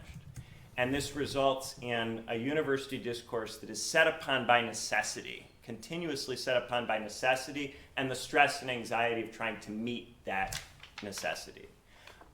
I think that one of the things we can do is to try to generate other kinds of education outside the university, just as the monks tried to generate other kinds of education outside the rhetoric schools. And one way this might be done is through the internet. I think we, as millennials, have always been trying to operationalize the digital. We have viewed this very much as our task, to find a way to make the digital positive rather than negative. And one way this might be done is by using the digital to organize new educational institutions. And I'll just throw out there, Theory Underground on YouTube. A lot of their videos end with an ad where Dave, who runs the Theory Underground channel, talks about this guy Mikey Downs, who he's trying to free from wage labor. He's trying to create a theory job for Mikey Downs because he believes in Mikey Downs and in the value of what Mikey is doing. They don't agree on everything, and he has many people on his channel who sharply disagree with one another in all kinds of ways. But because he thinks they have something of value and of interest to say, he respects them intellectually, he invites them on. And he is interested not just in creating a space where there can be public talks, lectures, and disputations of the kind that were done in the university, but also a possibility of something that goes beyond that, that's more individual, that allows you to go beyond the kind of education that the university has historically provided. A kind of education that you can still technically get in the university system, maybe, as a PhD student with the right supervisor, if you know enough to find one. And that person will take you, and you can get funding. There's still occasionally cases where a great supervisor and a really sharp PhD student get together and I think are able to produce something of value as a consequence of that relationship. But this is something which happens as an accident and with increasing rarity, rather than something that is institutionally ensured. And that would be some of my thoughts about that. None of that directly solves the capital mobility problem, but maybe we can make people who can solve it. Maybe if more people were able to think, it wouldn't strike me as so silly to propose that we try to solve it. You know, it seems obvious to me that we can't organize to deal with capital mobility because the level of consciousness is low. But now I sound like the people I used to criticize when I was on What's Left. When I was on What's Left, I said, oh, they talk about consciousness raising, but what about these urgent problems that we have? We don't have time for that. And that was true too. That was true too. You know, I moved in this direction unhappily, under duress, in recognition that we were not going to get Medicare for all. We were not going to get some of these policies that I believed and still would defend as alleviating the anxiety and stress that pushes people into doing whatever capital demands that they do. And I know that you might think that they should get over the anxiety and stress in various ways, and that it really doesn't constrain them as much as perhaps I think it does. It's not that I think that at all. Well, you know, based on some of the conversations that we've had, I have this impression, and it may be wrong. I just don't think that organizing in the Democratic Party is going to advance that anxiety alleviation. It's not Certainly, yes. The tactic and strategy we were deploying was hopeless. Yes, it was. It was totally hopeless. That's the difference. Yes, I firmly agree with that. But I do think if we were able to get these material things that I argued for quite forthrightly, and which I regard as non-reformist reforms, things that make it possible for people to operate under less stress, guaranteed right to housing, guaranteed right to health care, guaranteed right to a real education. These are things that I think would over time produce higher levels of consciousness and allow us to think better about some of the emerging conflicts that are going on. So instead of accelerating them and trying to make them worse and cheering on people who want to kill other people, we might think about how do we solve that at the level of the supranational. Maybe, but this would take a while, and we would have to be willing to work at it for a while without any obvious promise of immediate reward. So it's been like 15, 20 minutes since the question was asked, so I don't, what was the question? Oh, sure. Well, and I think part of the great thing too is the conversation. So responding to what they said, I think would also be really great. But it was about the kind of discontent with the academy, and I like the way Spencer kind of clarified it as a discontent with education. And won't capitalism? Isn't there actually already an organic demand within capitalism to reconstitute our forms of education and knowledge, right, to suit new conditions? And how is socialism different from that? And why is it that on the left, such as you all represented, there is this kind of discontent with existing forms of education, with the academy and these sorts of things? How do you think about that as being particular to our moment now? Why are you having these thoughts now? Right? That was kind of the spirit of the question. Yeah. There's a lot of different directions I could go for this answer. I would like to keep it succinct as much as possible, just because it's kind of late. But I will say that I think that these questions on like whether the left is powerful, whether the left is adequate for addressing our conditions, I would say that it's possible that now is the time where the left is the most dead compared to how it ever has been. But I would say that that's almost like historical bias in our own sense of in terms of our conscious limitations, right? Because I wouldn't jump to say that now is the time where the left has been the least powerful, right? I think that there's always been times where people have questioned, in themselves, whether the left is powerful enough, right? I guess in terms of what we can do now, I would just defer to everything we've talked about in the panel. I guess, is there any questions that you would have for me based on what you've said? Maybe we can do quicker back and forths, because I just I lose track a little bit when it's drawn out, to be honest. The thing I would love to hear you talk about is authority and what authority means for you. I think that is the really distinctive thing you're bringing to this that nobody else who's likely to be invited to something like this would talk about. Yeah.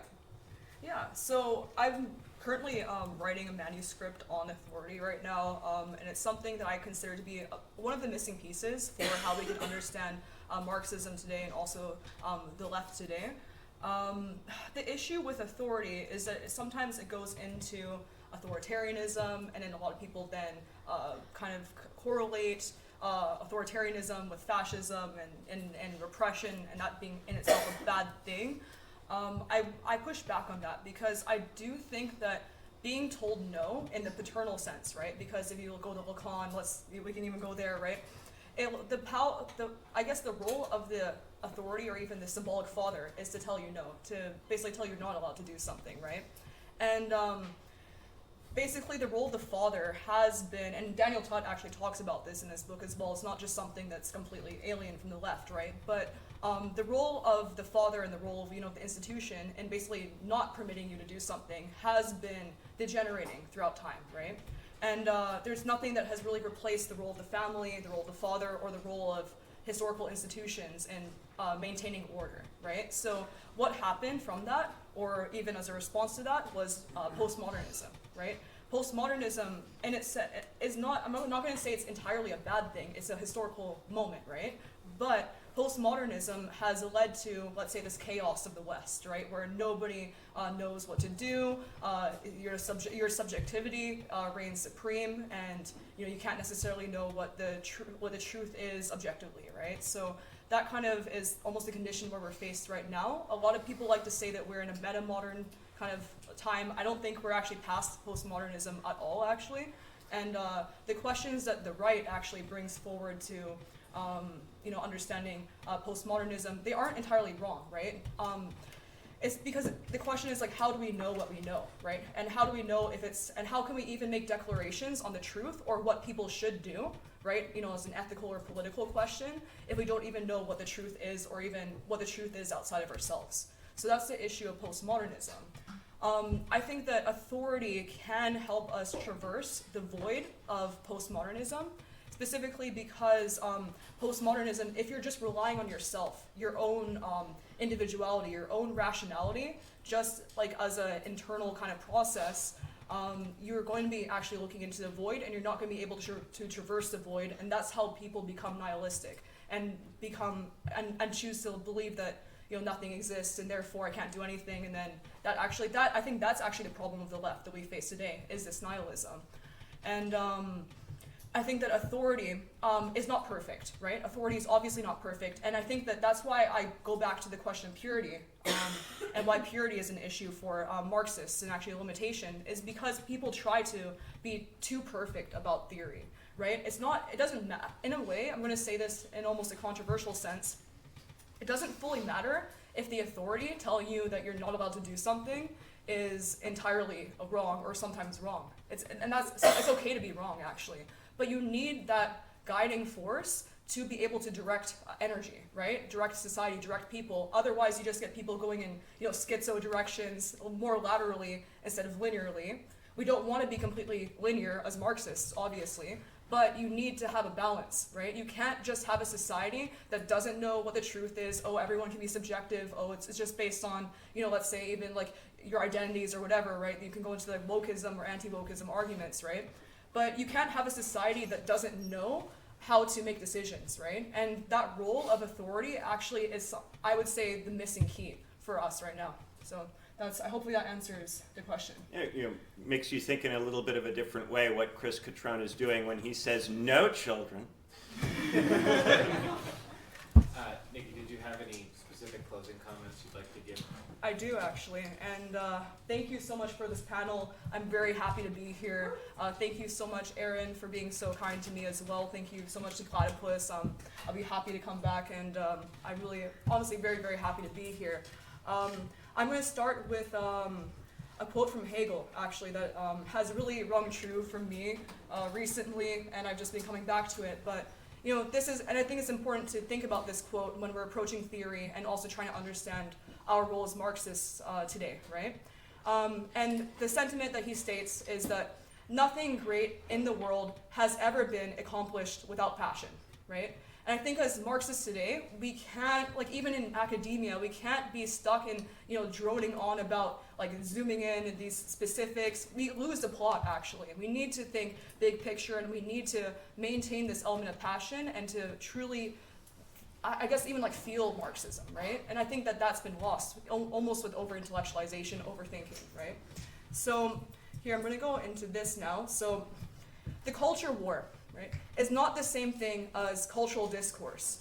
Yet, cultural discourse has been entirely entrapped within the cultural war, which is a mechanism of the neoliberal establishment to create controlled opposition, where we believe that our opinions have power to satisfy and placate the masses. This is also, seen in the two-party system and democracy and all that right now, right? The culture war operates as a way to reify cultural discourse back into the neoliberal order, and we must be able to allow contemporary cultural discourse to break free and become something that actually reveals the truth about the reality we are currently living within. What is the purpose of the Hegelian e-girl project? It is to push the cultural and political discourse further. It is to reveal the unconscious contradictions that people do not want to address and to bring them forcefully into conscious awareness. Only after doing so can people become fully conscious of what is going on around them and what historical moment we're operating within. And only in that moment of realization can theory move from something that is impotent, without meaning or force, and into something that can actually change reality, shaping material reality into becoming what we need it to be. Through this medium of performance art, we can bring our ideas into the realm of contemporary discourse and away from the obscurity of the impotent discursive loop of institutional academia. Theory must not be gatekept within academic discourse, as this makes theory entirely impotent. Theory must be able to face the actual material problems we're facing within contemporary discourse. Only then can theory be brought out of crisis and become relevant again. Thank you.